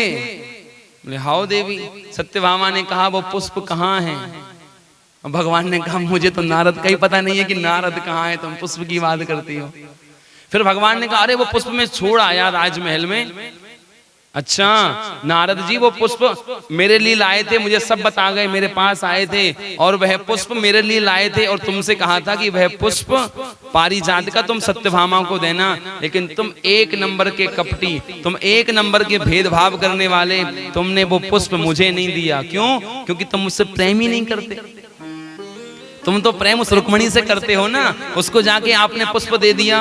भगवान ने माथा पकड़ लिया, हे राम अब तो बड़े फंसे हैं, हमें तो राम जीला को पतो ही ना है और यहाँ ये बोल रहे हैं कि भगवान ने कहा कि अरे देवी गलती हो गई। बोले गलती नहीं हुई, ये महा गलती कहलाती है और मैं अब तुमसे बात ही नहीं करूंगी, तुम्हें 4 दिन रोटी ना मिलेंगे। भगवान ने कहा देवी ड्यूटी भी जाना पड़ता है, सुबह सुबह उठ करके टिफिन मिफिन फिर मैं कैसे क्या करूंगा, क्योंकि राजा हैं तो राजकाज संभालना पड़ता है। अब तुम जानो कैंटीन से खा लेना, लेकिन मैं भोजन नहीं बनाऊंगी। सत्यभामा की बात सुनकर भगवान ने कहा कि आज तो बड़ा मामला गंभीर है, इसलिए भगवान शांत हो गए और सत्यभामा को एक जगह बैठा दिया। और भगवान कहते हैं सत्यभामा से, सत्यभामा सुन, वो फूल रुक्मणी ने ले लिए, चल छोड़, मैं तो तुझे तेरे लिए पूरा का पूरा पारिजात का पेड़ ही लाके दे दूंगा। क्योंकि भगवान मनाने में एक्सपर्ट हैं। भगवान की पत्नियां भगवान से रूठती हैं, लेकिन भगवान झट से मना भी लेते हैं। तो भगवान ने कहा कि मैं तुम्हारे लिए पुष्प क्या, मैं पुष्प की पूरी खदान ही ले आऊंगा, वृक्ष ही ले आऊंगा। अच्छा कब लाओगे? बोले अभी। भगवान दौड़े दौड़े गए स्वर्ग से, इंद्र से कहा भैया ला वो वृक्ष निकाल दे और मुझे पकड़ा दे। इंद्र ने प्रणाम किया, भगवान क्या हुआ? बोले तू मत पूछ, गृहस्थी में झगड़ा है गयो है भैया, ये गृहस्थ जीवन बड़ा। बोले आज तो बची गए हम। भगवान इंद्र ने कहा कि प्रभु आपके साथ क्या हुआ? बोले हमारी श्रीमती जी ने हम पे आज आरोप लगा दिया, अब हम उसी को सिद्ध करने की कोशिश कर रहे हैं। पारिजात का वृक्ष लेकर आए, और बड़े ध्यान से सुनना मैया, पारिजात का वृक्ष तो ले आए और लाकर के सत्यभामा को दिखाया, देख कितना सुंदर वृक्ष है, चलो हम तुम्हारे महल के आंगन में इसको लगाते हैं। अब सत्यभामा का महल और रुक्मणी का महल पास पास है। भगवान ने वृक्ष को लगाया, अब गलती से वो वृक्ष लग गया टेढ़ा। अब उसकी डाल पहुंच गई किसके आंगन में? रुक्मणी के आंगन में। सत्यभामा ने देख तो लिया कि ये टेढ़े हैं, इसके कोई काम सीधे नहीं हो सकते। और देखो ये कितना प्रेम करते हैं रुक्मणी से, मुझे बेवकूफ बना रहे हैं कि वृक्ष मैंने तुम्हारे आंगन में लगा दिया, इनने जानबूझ के टेढ़ा लगाया है जिससे कि इसके फूल रुक्मणी के पास जाकर गिरे हैं। तो रुक्मणी ने कहा वाह, अब हमें समझ में आई देवता तुम्हारे बारे में जानकारियां, क्योंकि आप अति कपटी नहीं, अति से भी ज्यादा महान कपटी हो, क्योंकि आपको प्रेम रुक्मणी से ही करो, हमसे तो रत्ती भर प्रेम ना करो। अब समय आने पर उसमें वृक्ष में फूल लगे, अब फूल लगे तो भैया वृक्ष की पूरी जड़ें शाखाएं तो रहें सत्यभामा के आंगन में, और उसके सुंदर सुंदर फूल जाकर गिरे रुक्मणी के आंगन में। अब तो और मट्टी कुटी भगवान की। भगवान ने जैसे ही देखा, हे राम अब तो और मरे, क्योंकि जैसे तैसे हमने कोशिश करी कि इनको मना लेंगे, यहाँ तो उल्टे ही 11 पड़ गए। अब भगवान ने सोचा कि अब तो पक्का मामला गंभीर है, लेकिन डरते डरते भगवान पहुंचे सत्यभामा के पास। इधर सत्यभामा फिर बैठ गई फूल के। भगवान आ गई तुम्हारी हकीकत सामने, क्या हुआ? बोले देखो फूल एक भी मेरे आंगन में नहीं गिरा, सारे के सारे फूल गिरे हैं तुम्हारी परम प्रेमिका के आंगन में, रुक्मणी के आंगन में। तुम रत्ती भर प्रेम नाय करो कन्हैया हमसे। भगवान ने अब यहाँ पर सत्यभामा को मनाया। भगवान कृष्ण मनाने में महाराज महारत हासिल किए हुए हैं। भगवान ने सत्यभामा को बिठाया और बिठाकर कहते हैं, सुन सत्यभामा, देख मैंने पेड़ जानबूझकर टेढ़ा लगाया। हाँ, मैं समझ गई थी कि तुमने जानबूझ के टेढ़ा लगाया है। सत्यभामा से कहा, सुन तो पूरी बात। भगवान कहते हैं, देख देवी, मैं चाहता हूं कि तुझे कुछ मेहनत ना करनी पड़े। भगवान की बात सुनकर सत्यभामा ने कहा, कैसी मेहनत? तो यहाँ भगवान मना रहे हैं। कैसे? कि देख सत्यभामा, तेरे आंगन में यदि सीधा पेड़ लगता तो फूल तेरे आंगन में गिरते। बोले हाँ। बोले फूलों के साथ पत्ते भी गिरते। बोले हाँ। बोले पत्तों के साथ साथ कभी कभार डाली भी गिर जाती, उसके ऊपर कभी पंछी बैठते तो उन पंछियों का मलमूत्र भी गिरता, और फिर बाद में तुझे मेहनत करनी पड़ती। तेरे आंगन में तू झाड़ू लगाती, और मैं नहीं चाहता कि तेरी नरम सी कलाई झाड़ू को पकड़े और कठोर जगह पर उसका स्पर्श हो। इसलिए सत्यभामा, मैंने जानबूझकर टेढ़ा लगाया। क्यों? क्योंकि मैं चाहता हूं कि अब देख टेढ़ा वृक्ष लगा है, पुष्प गिरते हैं रुक्मणी के आंगन में। सुन, रुक्मणी रोज पुष्प उठाया करेगी, झाड़ू लगाया करेगी, सफाई किया करेगी, और उन पुष्पों की माला बना करके जैसे ही वो मुझे दिया करेगी, मैं झट से हाथ में लाकर तुझे पकड़ा दिया करूंगा, और तू खूब प्रेम से उसको अपने केसों में गूथा करना, लगाया करना। सत्यभामा ने जब ये बात सुनी, तुरंत भगवान के चरण पकड़ लिया। अरे नाथ, आपसे बड़ा प्रेमी तो कोई दूसरा है ही नहीं है। बोले मैंने तो ऐसे ही शक कर लिया आप पर। भगवान ने कहा, देवी तुम पहले पूरी बात की जड़ तक जाया करो, फिर आगे बात बढ़ाया करो। जबकि भगवान से गलती हो गई थी, वास्तव में टेढ़ा लगाया नहीं था, टेढ़ा लग गया था। तो भगवान ने रुक्मणी को सत्यभामा को मना लिया। और मेरे मैया और भैया एक बात कहूं, भगवान कृष्ण के ऐसे 108 गुप्त रहस्य हैं जिसमें ये जानकारी है कि पत्नी को, रूठी हुई पत्नी को कैसे मनाए जाए। यदि किसी को वो किताब चाहिए हो तो हमसे संपर्क कर लेना है।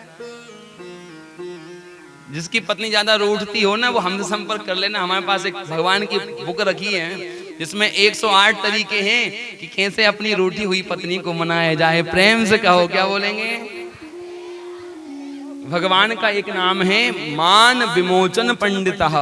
इसका अर्थ क्या होता है पता है? बोले जो किसी को भी तुरंत मनाने में महारत हासिल किए हुए हो, वह है श्री कृष्ण। मेरे बंधुओं, भगवान ने दिव्य लीलाएं करी, और रुक्मणी, जगदम्बा, परम्बा, सत्यभामा आदि 108 रानियों के साथ भगवान रहते हैं, और रह करके प्रेम पूर्वक जीवन गुजारते हैं। समय आने पर भगवान के अनेकानेक पुत्र हुए, और भगवान का दाम्पत्य जीवन खूब आनंद से आगे बढ़ रहा है। प्रेम से बोलो, क्या बोलेंगे? तो यहां पर सुखदेव स्वामी ने परीक्षित को कृष्ण विवाह का विस्तार से वर्णन श्रवण कराया, और अब श्रवण कराने के बाद में अब यहां पर भगवान सुखदेव स्वामी परीक्षित को आगे की कथा श्रवण कराने जा रहे हैं। तो मेरे बंधुओं, हम सब भी आगे की कथा में प्रवेश करें, उससे पहले 2 क्षण जरा हम भी गोविंद को प्रणाम कर लें और हम उनसे ये कह दें कि भगवान, खासकर हम लोग पुरुष लोग हैं, कि भगवान जैसे आप में इतना ज्ञान है ना पत्नियों को मनाने का, वैसे ही थोड़ा बहुत ज्ञान हमें भी दे दो आप। तो आइए 2 क्षण भगवान नाम का गान करें, भगवान को प्रणाम करें, उसके बाद में आगे की कथा में हम सब प्रवेश करेंगे।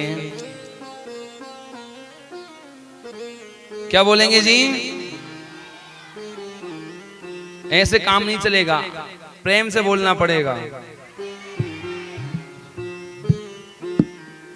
कृष्ण कहने से तर जाएगा, ऐसे काम नहीं चलेगा। कृष्ण कहने से तर जाएगा, पार भव से उतर जाएगा। कृष्ण कहने से तर जाएगा, पार भव से उतर जाएगा। होगी घर घर में चर्चा तेरी, होगी घर घर में चर्चा तेरी। जिस गली से गुजर जाएगा, कृष्ण कहने से तर जाएगा, पार भव से उतर जाएगा। कृष्ण कहने से तर जाएगा, पार भव से उतर जाएगा।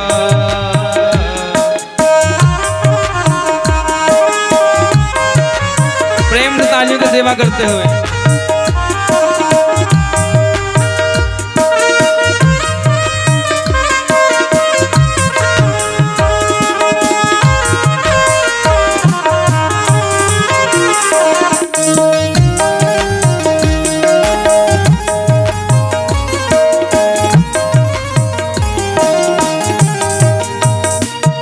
बड़ी मुश्किल से नर्तन मिला, बड़ी मुश्किल से नर्तन मिला।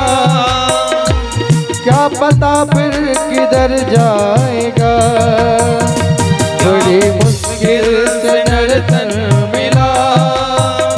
क्या पता फिर किधर जाएगा, बड़ी मुश्किल से नर्तन मिला। क्या पता फिर किधर जाएगा, कृष्ण कहने से तर जाएगा, पार भव से उतर जाएगा। कृष्ण कहने से तर जाएगा, पार भव से उतर जाएगा। प्रेम से बोल बांके बिहारी लाल की।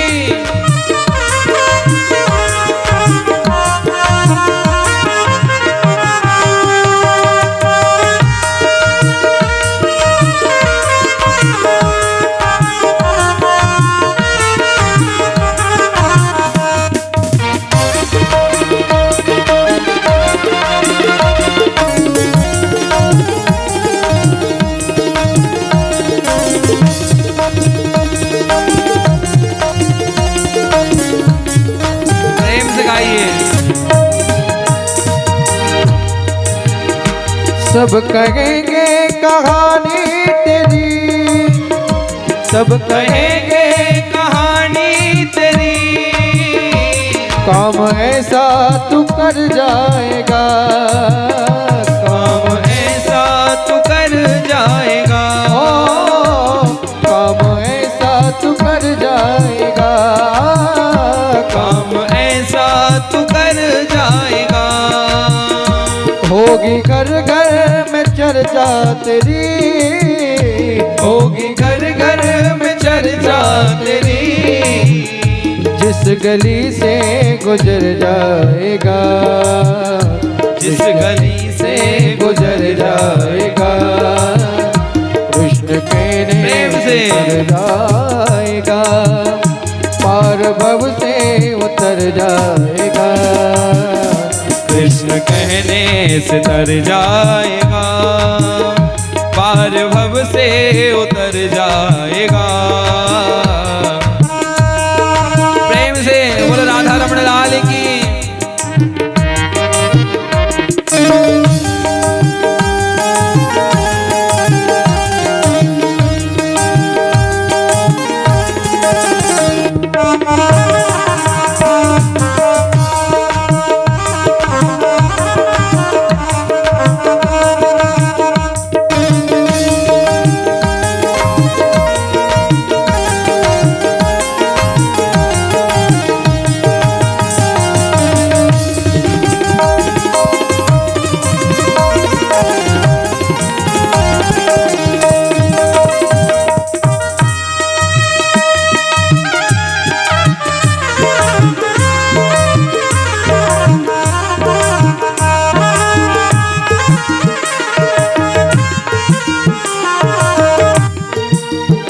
उसके आगे तू झोली फैला, उसके आगे तू झोली फैला, दाता झोली को भर जाएगा, दाता झोली को भर जाएगा।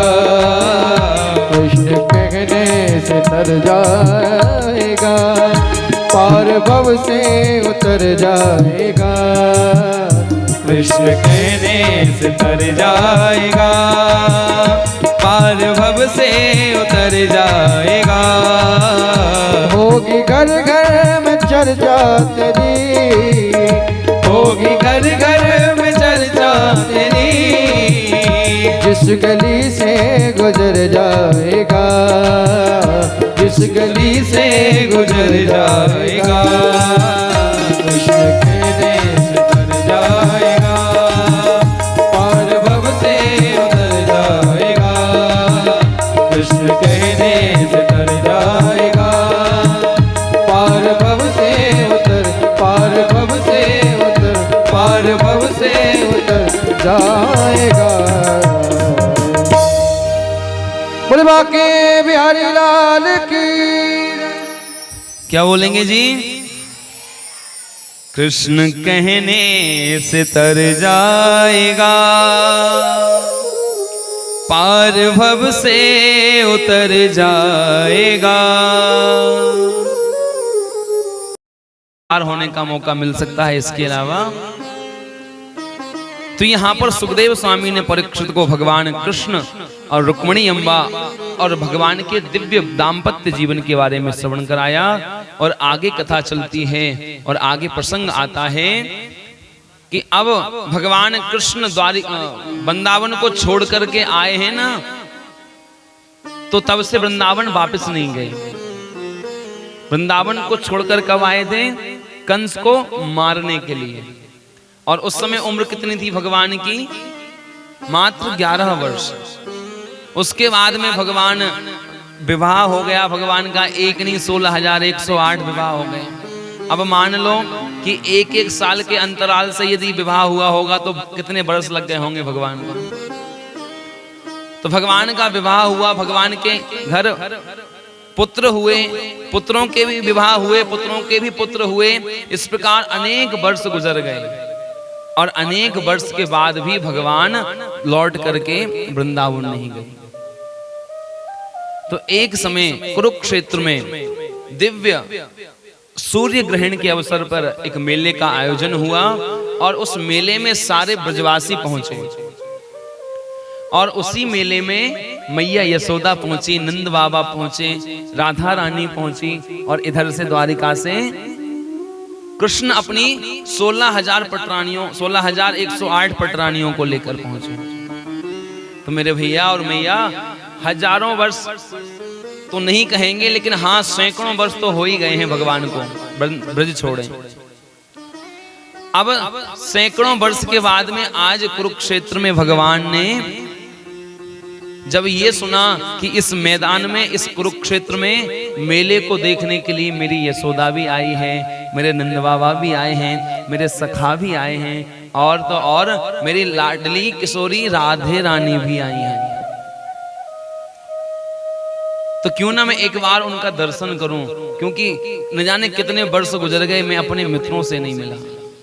बंधुओं बड़ी सुंदर कथा है, ध्यान लगा के सुनना। यहां कुरुक्षेत्र में अनेक वर्षों के बाद में, और हाँ सुनो, भगवान कृष्ण की जो पटरानी है ना रुक्मणी आदि, तो रुक्मणी पटरानियों को पता चला कि इस मेले में राधा रानी भी आई है। तो रुक्मणी ने हाथ जोड़कर द्वारिकाधीश से कहा कि प्रभु, हमने बड़े प्रसंग सुने हैं, बड़ी कथाएं सुनी है राधा रानी के बारे में, हमने उन्हें कभी देखा नहीं, तो आप आदेश दें तो मैं हम सब राधा रानी के दर्शन करके आए, क्योंकि इसी क्षेत्र में, इसी मेले में एक शिविर राधा रानी का भी लगा है।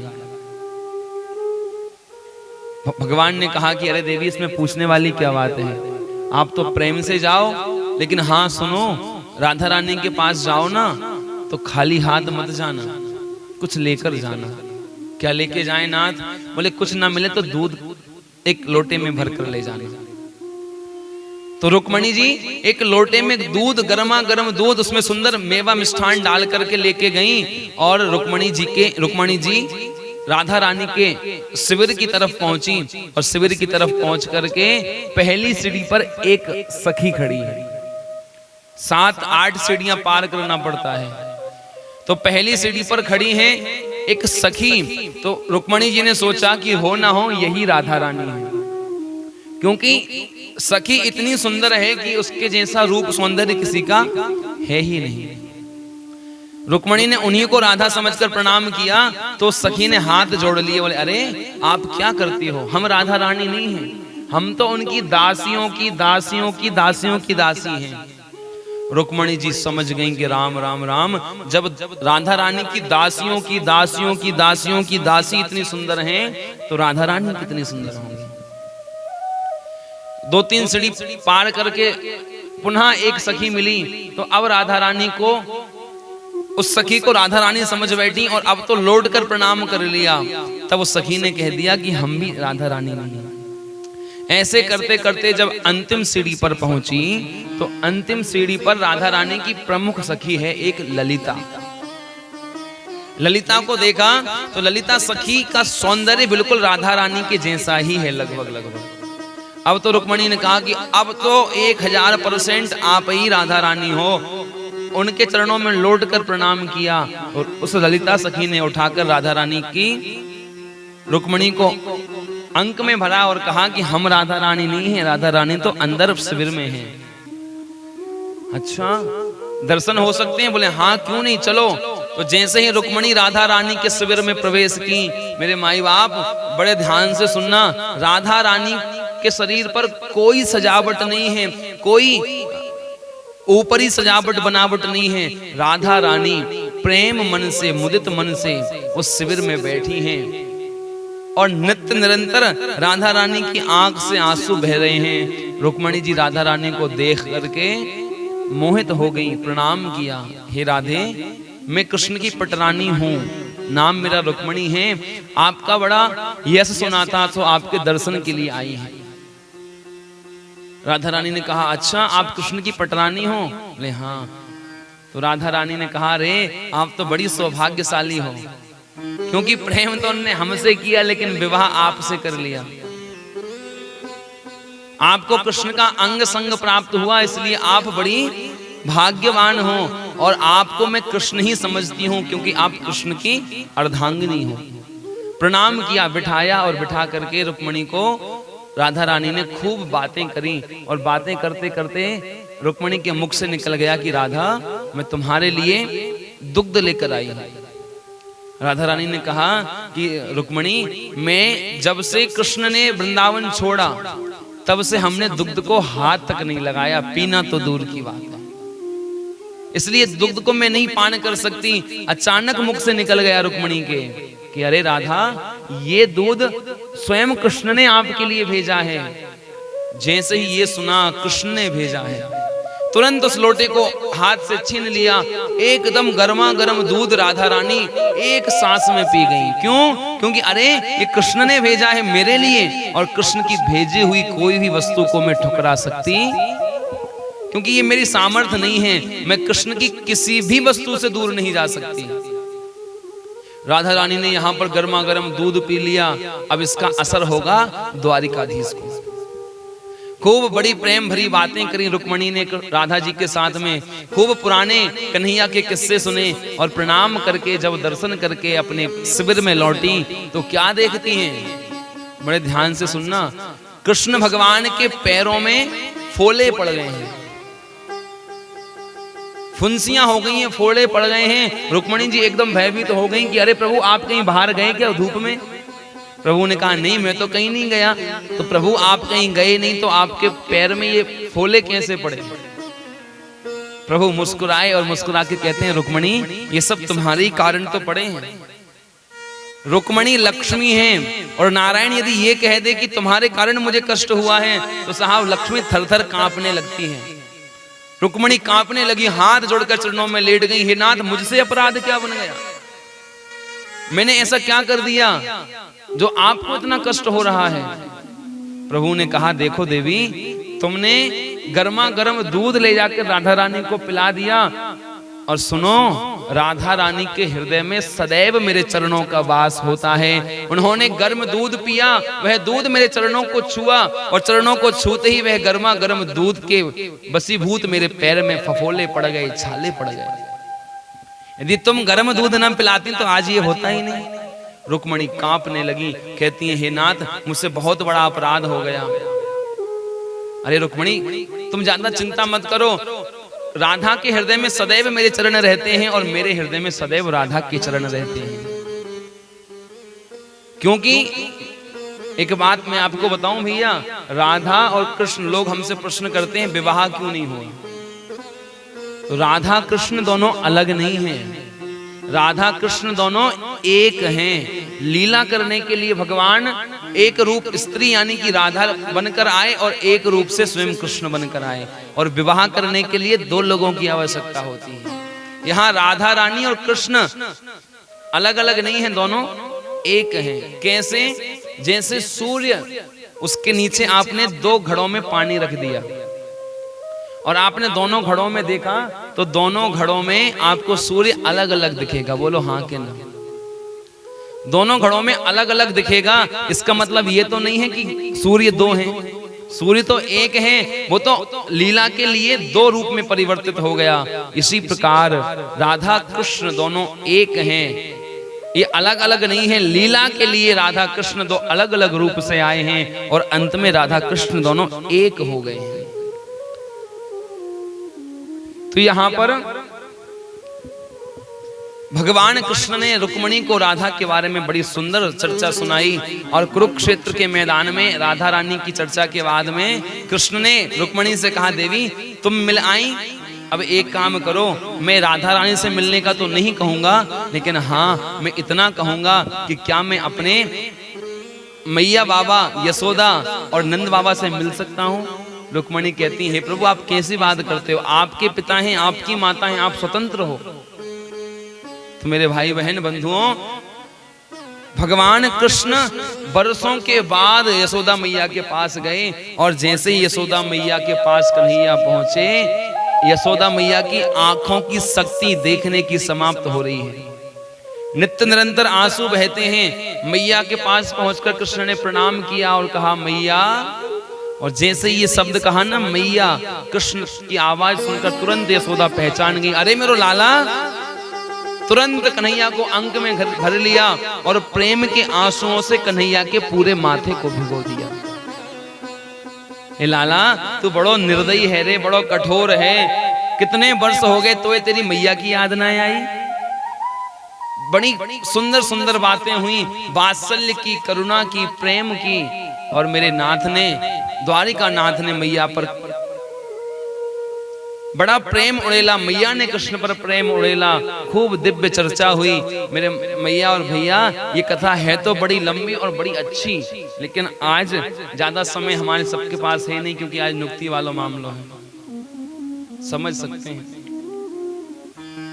तो एक बार प्रेम से कह दो, क्या बोलेंगे?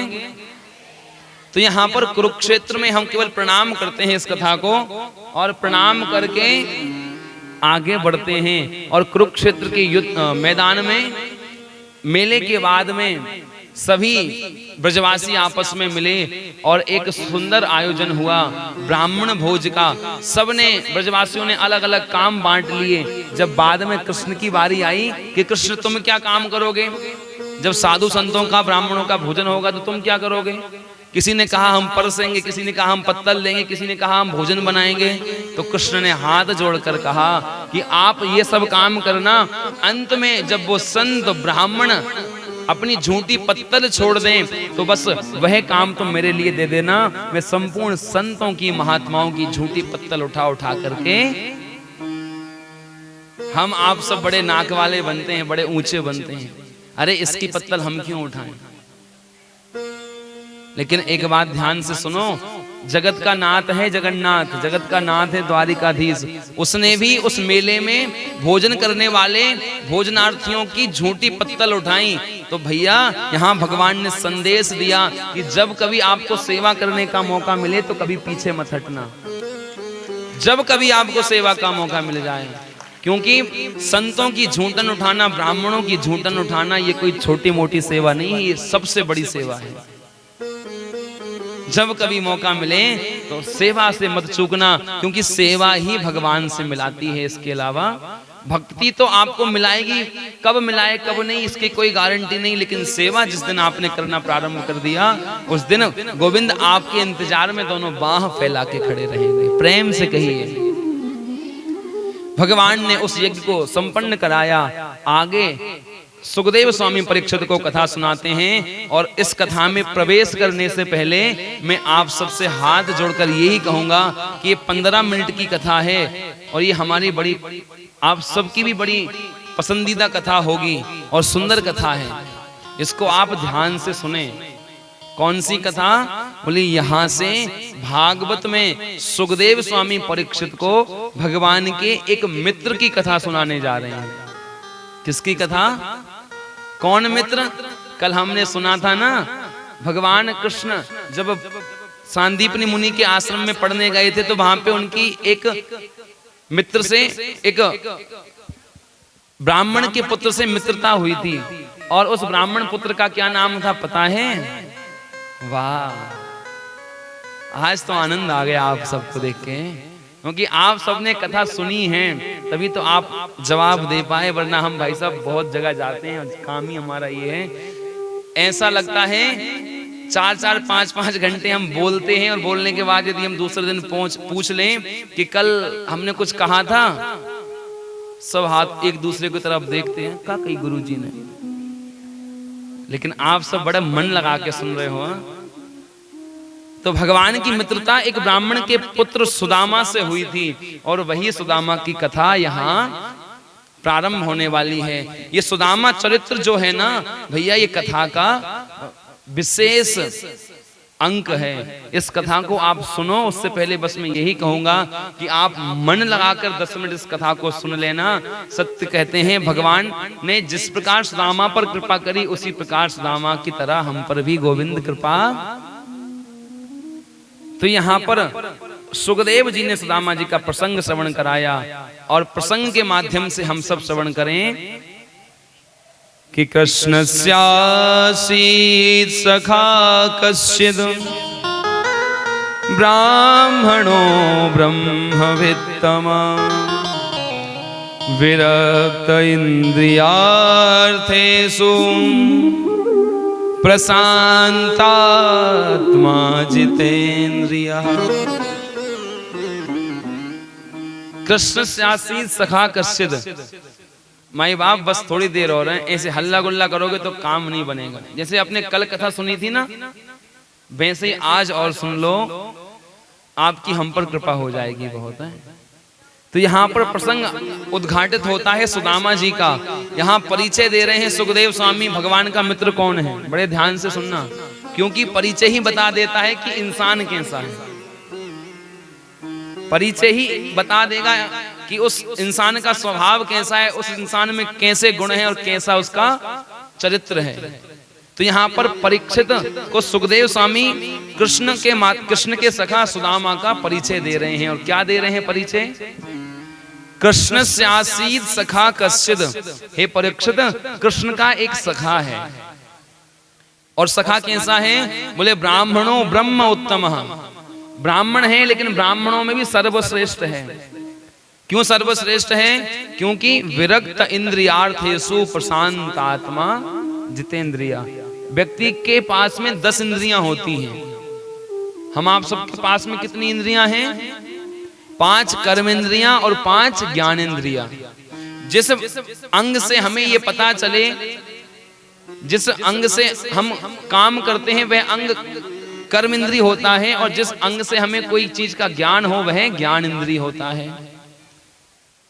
और आप सब लग रहा है कि हमारे सब समझाने के बाद भी आप आज तो नुक्ति के चक्कर में आए हो गए। बड़ी सुंदर कथा है यार। तो यहां पर प्रसंग उद्घाटित होता है। बोले कृष्ण का सखा है एक, इसका नाम है सुदामा, और बड़ा श्रेष्ठ है। इतना श्रेष्ठ है साहब कि वह केवल और केवल कृष्ण को ही अपना धन मानता है। इसके अलावा जरा दर्शन करो आप सब। सुदामा इतना धनवान है, इतना धनवान है साहब कि उसकी जो झोपड़ी है ना, उस झोपड़ी में जब बरसात होती है ना तो एक बूंद पानी भी उसकी झोपड़ी से रुकता नहीं है। पूरा का पूरा जल उस झोपड़ी में आ जाता है। 2 कक्षों की झोपड़ी है और सुदामा अपनी पत्नी सुशीला के साथ रहता है और उसके 2 बच्चे हैं। कितने बच्चे हैं? सुदामा कभी किसी से मांगता नहीं है, कभी किसी से भीख नहीं मांगा, भिक्षा नहीं मांगा। जीवन कैसे गुजारता है? बोले सुदामा जीवन गुजारता है, बोले जब किसान अपने खेत से फसल काट लेते हैं ना, बड़े ध्यान से सुनना, जब किसान अपने खेत से फसल काट लेते हैं ना, और फसल काटने के बाद कुछ कुछ फसल के अन्न के दाने खेत में बिखर जाते हैं, छूट जाते हैं, तो सुदामा की पत्नी, सुदामा के दोनों बच्चे खेत में जाकर के उस दाने को बीन कर लाते और लाकर घर में उसको पहले धुलते, धुलने के बाद सुखाते, और सुखाने के बाद उसकी माँ, बच्चों की माँ सुशीला की पत्नी उस अन्न को कूटती, पीसती और प्रेम पूर्वक 4 टिक्कर बनाती। 2 टिक्कर अपने बच्चों को देती, 1 टिक्कर में से आधा आधा दोनों सुशीला और सुदामा पाते, और 1 टिक्कर का भोग भगवान को लगाती। इतनी गरीबी है माई बाप सुदामा के जीवन में। यदि आंधी चलती है ना तो उसकी झोपड़ी के एक एक तिनके बिखर जाते हैं, और फिर पूरा परिवार मिलकर के उस झोपड़ी को दोबारा बनाता है। इतनी विपन्नता है। और एक दिन सुदामा के घर में एक अन्न का दाना भी नहीं था, एक अन्न का दाना नहीं। और सुदामा के बच्चे सुबह उठते से ही सुशीला से कहते हैं, मैया हमें बड़ी जोरन की भूख लगी है, 2 दिन से अन्न का दाना भी मुख में नहीं गया, और अब तो हमसे सहन नहीं हो रहा। सुशीला ने सुदामा के पास आकर कहा कि बच्चे ऐसा बोल रहे हैं प्रभु, अब मैं क्या करूं? सुदामा ने कहा देवी घर में कुछ होगा? बोले 2 दिन से आप भी देख रहे हो, आप भी भूखे हो, मैं भी भूखी हूं, और मेरे बच्चे भी। कुछ भी नहीं है घर में। सुदामा कहता है एक काम कर, बच्चों को मेरे पास भेज, मैं उनको भगवान नाम कीर्तन में बिठाऊंगा तो वो भूल जाएंगे भूख को। सुशीला ने कहा प्रभु कब तक? बोले देखते हैं जब तक कृष्ण कृपा ना करे। सुदामा ने बच्चों को बुलाया और अपने साथ बिठा लिया। सुदामा कीर्तन कर रहा है, सुदामा के बच्चे कीर्तन कर रहे हैं। इधर सुशीला रसोई में बैठी बैठी आंसू बहा रही है, अपने साड़ी के पल्लू से आंसू पोंछ रही है, क्योंकि माता के जीवन में सबसे ज्यादा कष्टकारी समय वह होता है जब उसके बच्चे उसके सामने भूखे मर रहे होते हैं। पिता की आत्मा थोड़ी कठोर होती है, लेकिन माता की आत्मा कठोर नहीं होती। सुशीला आंसू बहा रही है बैठी बैठी कि हे राम, ये कैसी परीक्षा, 2 दिन से गेहूं के दाना भी खेतों में नहीं मिला, मेरे बच्चे भूखे हैं, मैं क्या करूं? थोड़ी देर बाद बच्चों ने फिर कहा कि मैया अब भजन भी नहीं हो रहा, क्योंकि भूखे पेट भजन भी नहीं होता, कृपा करो माई, अब मुझे भूख लगी है। सुदामा की तरफ देखा सुशीला ने, प्रभु अब क्या करूं? तो सुशीला को सुदामा ने पास बुलाया और कान में एक बड़ी सुंदर बात कही। क्या कहा? बोले देख देवी, एक काम कर, घर में चूल्हे के ऊपर एक पात्र रख दे, उसमें जल भर दे और जल को उबालने लग और बच्चों से कहती रहना कि कुछ पक रहा है, बन रहा है। और बच्चे उस पात्र को देखेंगे तो उनके मन में थोड़ी शांति होगी। सुशीला ने कहा प्रभु आप ऐसा कार्य करवाओगे, बच्चों को भरोसे में रखोगे झूठ बोल करके? बोले क्या कर सकते हैं, कोई उपाय? बोले हाँ नाथ, उपाय तो कुछ है नहीं। पात्र रख दिया, जल को उबालने लगी और एक समय बच्चों ने आकर उघाड़ कर पात्र को देख लिया। मैया से कहा मैया इसमें तो जल है, जल उबल रहा है, जल उबल रहा है और उबलते हुए जल में तुम कुछ डालोगी नहीं तो कैसे हमें भोजन मिलेगा? आप कृपा करो कि इसमें कुछ चावल डालो, दाल डालो। बिगाड़ दिया। चावल दाल कुछ तो डालो जिससे कि हमें भोजन मिल जाए। और सुदामा के पास में जब उसकी पत्नी पहुंची, कहने लगी कि प्रभु ऐसा ऐसा बच्चे बोल रहे हैं, बताओ क्या करूं? तो पता है सुदामा ने अपने हृदय पर पत्थर रख करके एक बात कही। बोले देवी एक काम करो, तुम छोटे छोटे पत्थर उस जल में डाल दो, जिसको देख करके अपने पुत्र समझेंगे कि इसमें कोई वस्तु उबल रही है, और मैं उनको भगवान के भजन में बिठा कर रखूंगा और भगवान जब कृपा करेंगे तब तक भजन करेंगे। अब देखो मेरे माई बाप, आप जल को उबालने के लिए रख दो, उसमें पत्थर डाल दो, उबलते उबलते पात्र फूट जाएगा, जल सूख जाएगा, लेकिन पत्थर उबलने वाले। इसलिए सुदामा की पत्नी ने उस पत्थरों को देख करके कहा कि नाथ अब मैं और नहीं सहन कर सकती, आप कुछ करो। सुदामा की पत्नी की बात सुनकर सुदामा जी कहते हैं देवी मैं कुछ नहीं कर सकता, मेरे पास कुछ नहीं है। तो देखो भगवान के भजन की ताकत, भगवान पर भरोसा रखने का असर। उसी समय एक संत वहां से निकले और संत ने निकल करके सुदामा के घर पर कुटिया के द्वार पर आवाज लगाई, अरे ओ कोई है?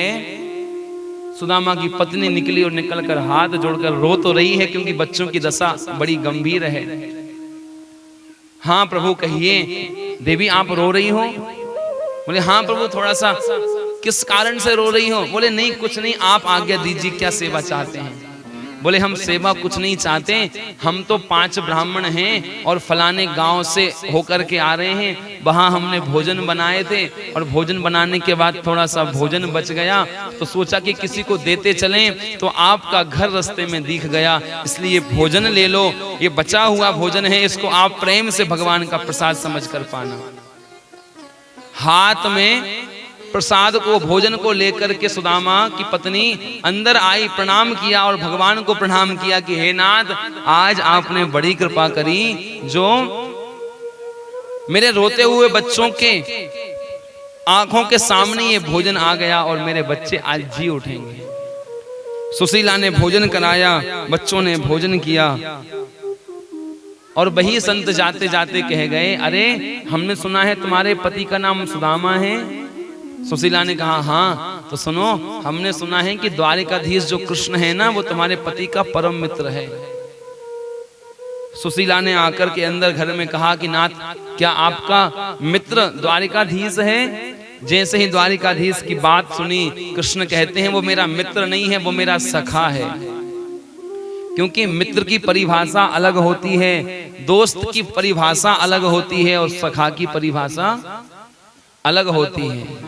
सखा की परिभाषा सर्वश्रेष्ठ। कैसे? बोले सह खेलती सह खादती यासा सखा। बोले जो सुख में साथ रहे, दुख में साथ रहे, कुछ है घर में तो भी साथ है और भंडार भरे हैं तो भी मित्र के साथ रहे, वह सच्चा सखा कहलाता है। अब आप जरा इस बात का परीक्षण करना कि आप सबके सखा बड़े अनेक होंगे। जरा ये परीक्षण करना कि कौन सखा आपका वास्तविक सखा कहलाने का अधिकारी है। क्योंकि सुख में तो दुनिया आपके साथ आ जाती है, सच्चा मित्र सच्चा सखा वही है जो दुख के समय में आपके साथ खड़ा रहे और सुख के समय में आपकी तरफ देखे भी नहीं। क्योंकि सुख में तो साथी सब जगत बन जाता है, दुख में कोई नहीं बनता, और जो दुख में साथी बनता है वही सच्चा साथी कहलाने का अधिकारी होता है। सुदामा ने सुना कि कृष्ण, अरे देवी वो तो मेरा सखा है, और सखा क्या कहूँ, वो तो मेरा लंगोटिया यार है, क्योंकि हम एक ही थाली में भोजन करते थे, एक साथ ही सब काम करते थे। सुशीला रोती हुई कहती है कि हाँ प्रभु, लगता तो है, क्योंकि आपका सखा है, और देखो समय का प्रभाव, आप अपनी टूटी झोपड़ी के राजा बने बैठे हो, और कृष्ण द्वारिका का, सोने की नगरी का राजा बना बैठा है। सुदामा कहते हैं देवी वो तो अपना अपना भाग्य है, किसी को कुछ मिलता है, किसी को सब कुछ मिल जाता है, किसी को कुछ नहीं मिलता। तो क्या कभी आपके मन में ऐसा विचार नहीं आया कि आप अपने मित्र के पास जाओ? अरे देवी, सुदामा कहता है विचार तो बड़ा आया, लेकिन मैं क्या बताऊं, मैं खाली हाथ अपने मित्र के यहाँ नहीं जा सकता। मेरे माई बाप एक बात ध्यान रखना, नोट करके, कि कुछ जगह ऐसी होती हैं जहां खाली हाथ नहीं जाया जाता। कौन कौन सी? बोले जब कभी आप अपने मित्र के घर जाओ तो कभी खाली हाथ मत जाओ, कभी आप अपने गुरु के द्वार पर जाओ तो कभी खाली हाथ मत जाओ, कभी भगवान के द्वार पर, मंदिर पर जाओ तो कभी खाली हाथ मत जाओ, कभी आप अपनी बहन के घर, अपनी बेटी के घर जाओ तो कभी खाली हाथ मत जाओ। इन जगह खाली हाथ जाने से बड़ा भारी अपराध लगता है, इसलिए कोशिश करना कि इन जगहों पर जब जाओ तो चाहे पत्र हो हाथ में, चाहे पुष्प हो, चाहे एक फल हो, चाहे कुछ भी हो, खाली हाथ कभी नहीं जाना चाहिए। तो सुदामा यही कहता है कि देवी वो मेरा मित्र है, और मित्र के घर खाली हाथ नहीं जा सकते। सुशीला ने कहा आदि, आपका मन है जाने का तो आप जाने का विचार बनाइए, मैं व्यवस्था करती हूँ। क्या व्यवस्था करेंगे?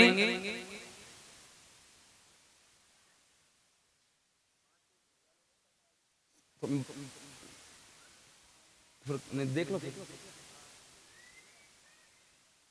प्रेम से कहिए, क्या बोलेंगे जी?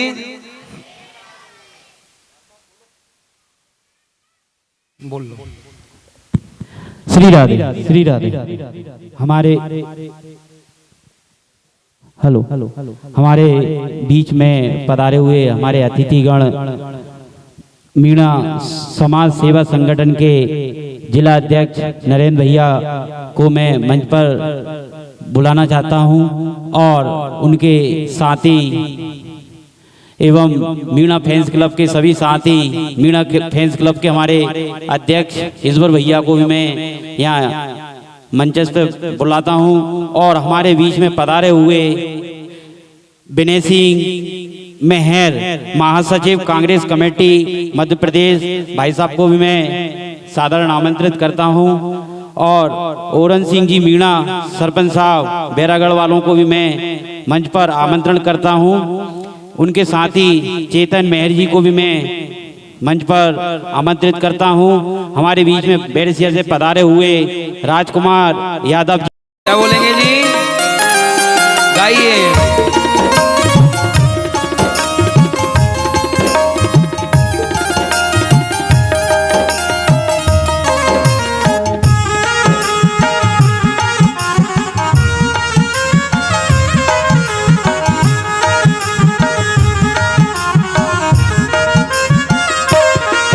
श्री भागवत भगवान की है आरती, पापियों को पाप से है तारती। श्री भागवत भगवान की है आरती, पापियों को पाप से है तारती। श्री भागवत भगवान की है आरती, पापियों को पाप से है तारती। श्री भागवत भगवान की है आरती, पापियों को पाप से तारती।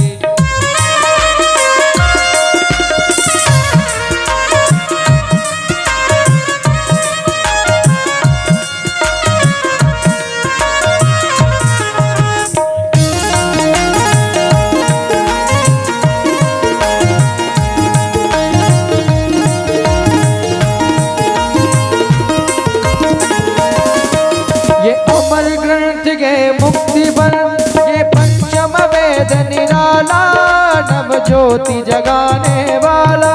ये अमर ग्रंथ, ये मुक्ति पंथ, ये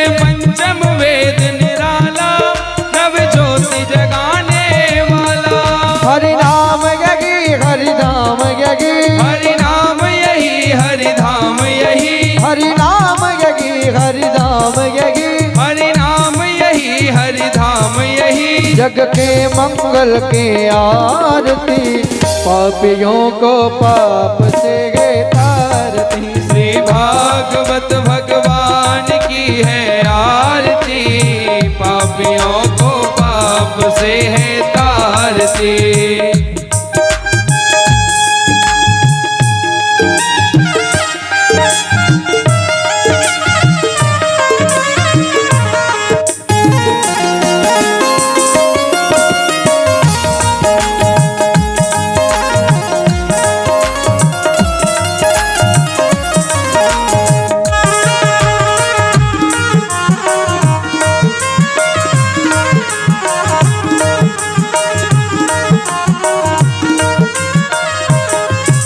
ये शांति गीत पावन पुनीत, पापों को मिटाने वाला, हरि दरस कराने वाला। ये शांति गीत पावन पुनीत, पापों को मिटाने वाला, हरि दरस कराने वाला। यह सुख करनी यह दुख हरनी, यह सुख करनी यह दुख हरनी, यह सुख करनी यह दुख हरनी, यह सुख करनी यह दुख हरनी। श्री मधुसूदन के आरती, पापियों को पाप से गे तार दे। श्री भागवत भगवान की पापियों को पाप से गे तार दे।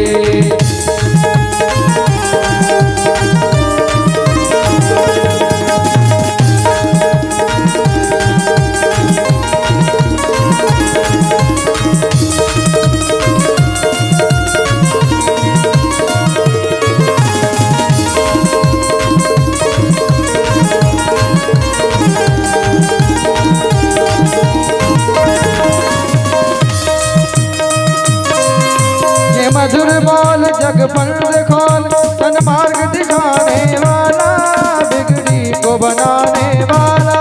ये अमर बोल सतपंथ खोल, सन्मार्ग दिखाने वाला, बिगड़ी को बनाने वाला। ये मधुर बोल जग बंद खोल, सन्मार्ग दिखाने वाला, बिगड़ी को बनाने वाला। ये अमर बोल सतपंथ खोल, सन्मार्ग दिखाने वाला, बिगड़ी को बनाने वाला। हरि नाम यही हरि नाम यही, हरि नाम यही हरि नाम यही। जग के मंगल के आरती, पापियों को पाप से है तार दे। श्री भागवत भगवान की है आरती, पापियों को पाप से है तारती। जय अम्बे गौरी, मैया जय श्यामा गौरी, तुमको निज दिन जावत, मैया जी को नाम दावत, हरि ब्रह्मा शिवरी। ओम जय अम्बे गौरी, मांग सिंदूर विराजत, टीको मृगमद को, मैया टीको मृगमद को। उज्ज्वल से दो नैना, निर्मल से दो नैना, चंद्र वदन को। जय अम्बे गौरी, कनक समान कलेवर, रातांबर राजे, मैया रातांबर राजे। रात पुष्प गलमाला, लाल फूल गलमाला, कंठन पर साजे। ओम जय अम्बे गौरी। के हरि वाहन राजत खड़ग कबरधारी, मैया खड़ग कबरधारी। सुर नर मुनि जन सेवत, सुर नर मुनि जन सेवत, जिनके दुख हारी। ओ मैया जय अम्बे गौरी। कानन कुंडल शोभित, नासा के मोती, ओ मैया नासा दे मोती। कोटिक चंद्र दिवाकर, कोटिक चंद्र दिवाकर, राजत समज्योति। ओम जय अम्बे गौरी। शुंभ निशुंभ बिडारे, महिषासुर घाते। ओ मैया महिषासुर घाती। धूम विलोचन नैना, मधुर विलोचन नैना, विष दिन मदमाती। ओम जय अम्बे गौरी। चंड मुंड संकारे, सोनित बीज बने। ओ मैया सोनित बीज हरे, मधुके डब दो मारे, मधु के डब दो मारे। दुर्भयहीन करे। ओम जय अम्बे गौरी। ब्रह्माणी रुद्राणी, तुम कमला रानी। हो मैया तुम कमला रानी।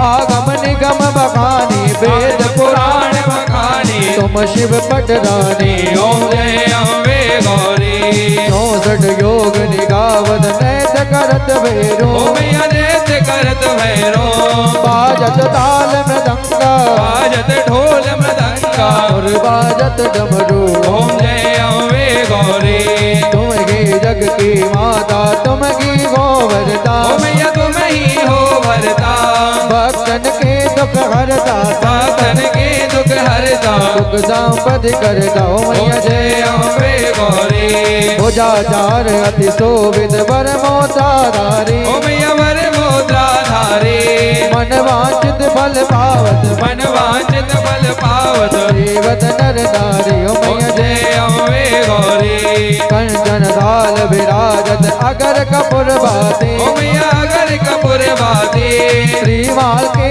तुम राज श्रीमाल के तुम राजत कोटि रतन ज्योति ओम जय अम्बे गौरी श्री अम्बे जी की आरती जो कोई जन गावे मैया जो कोई नर गावे कहत शिवानंद स्वामी जगत हरा हर स्वामी मनवांचित फल पावे ओम जय अम्बे गौरी ओम जय अम्बे गौरी मैया जय श्यामा गौरी तुम को नित दिन ध्यावत मैया जी को नित दिन ध्यावत हरि ब्रह्मा शिव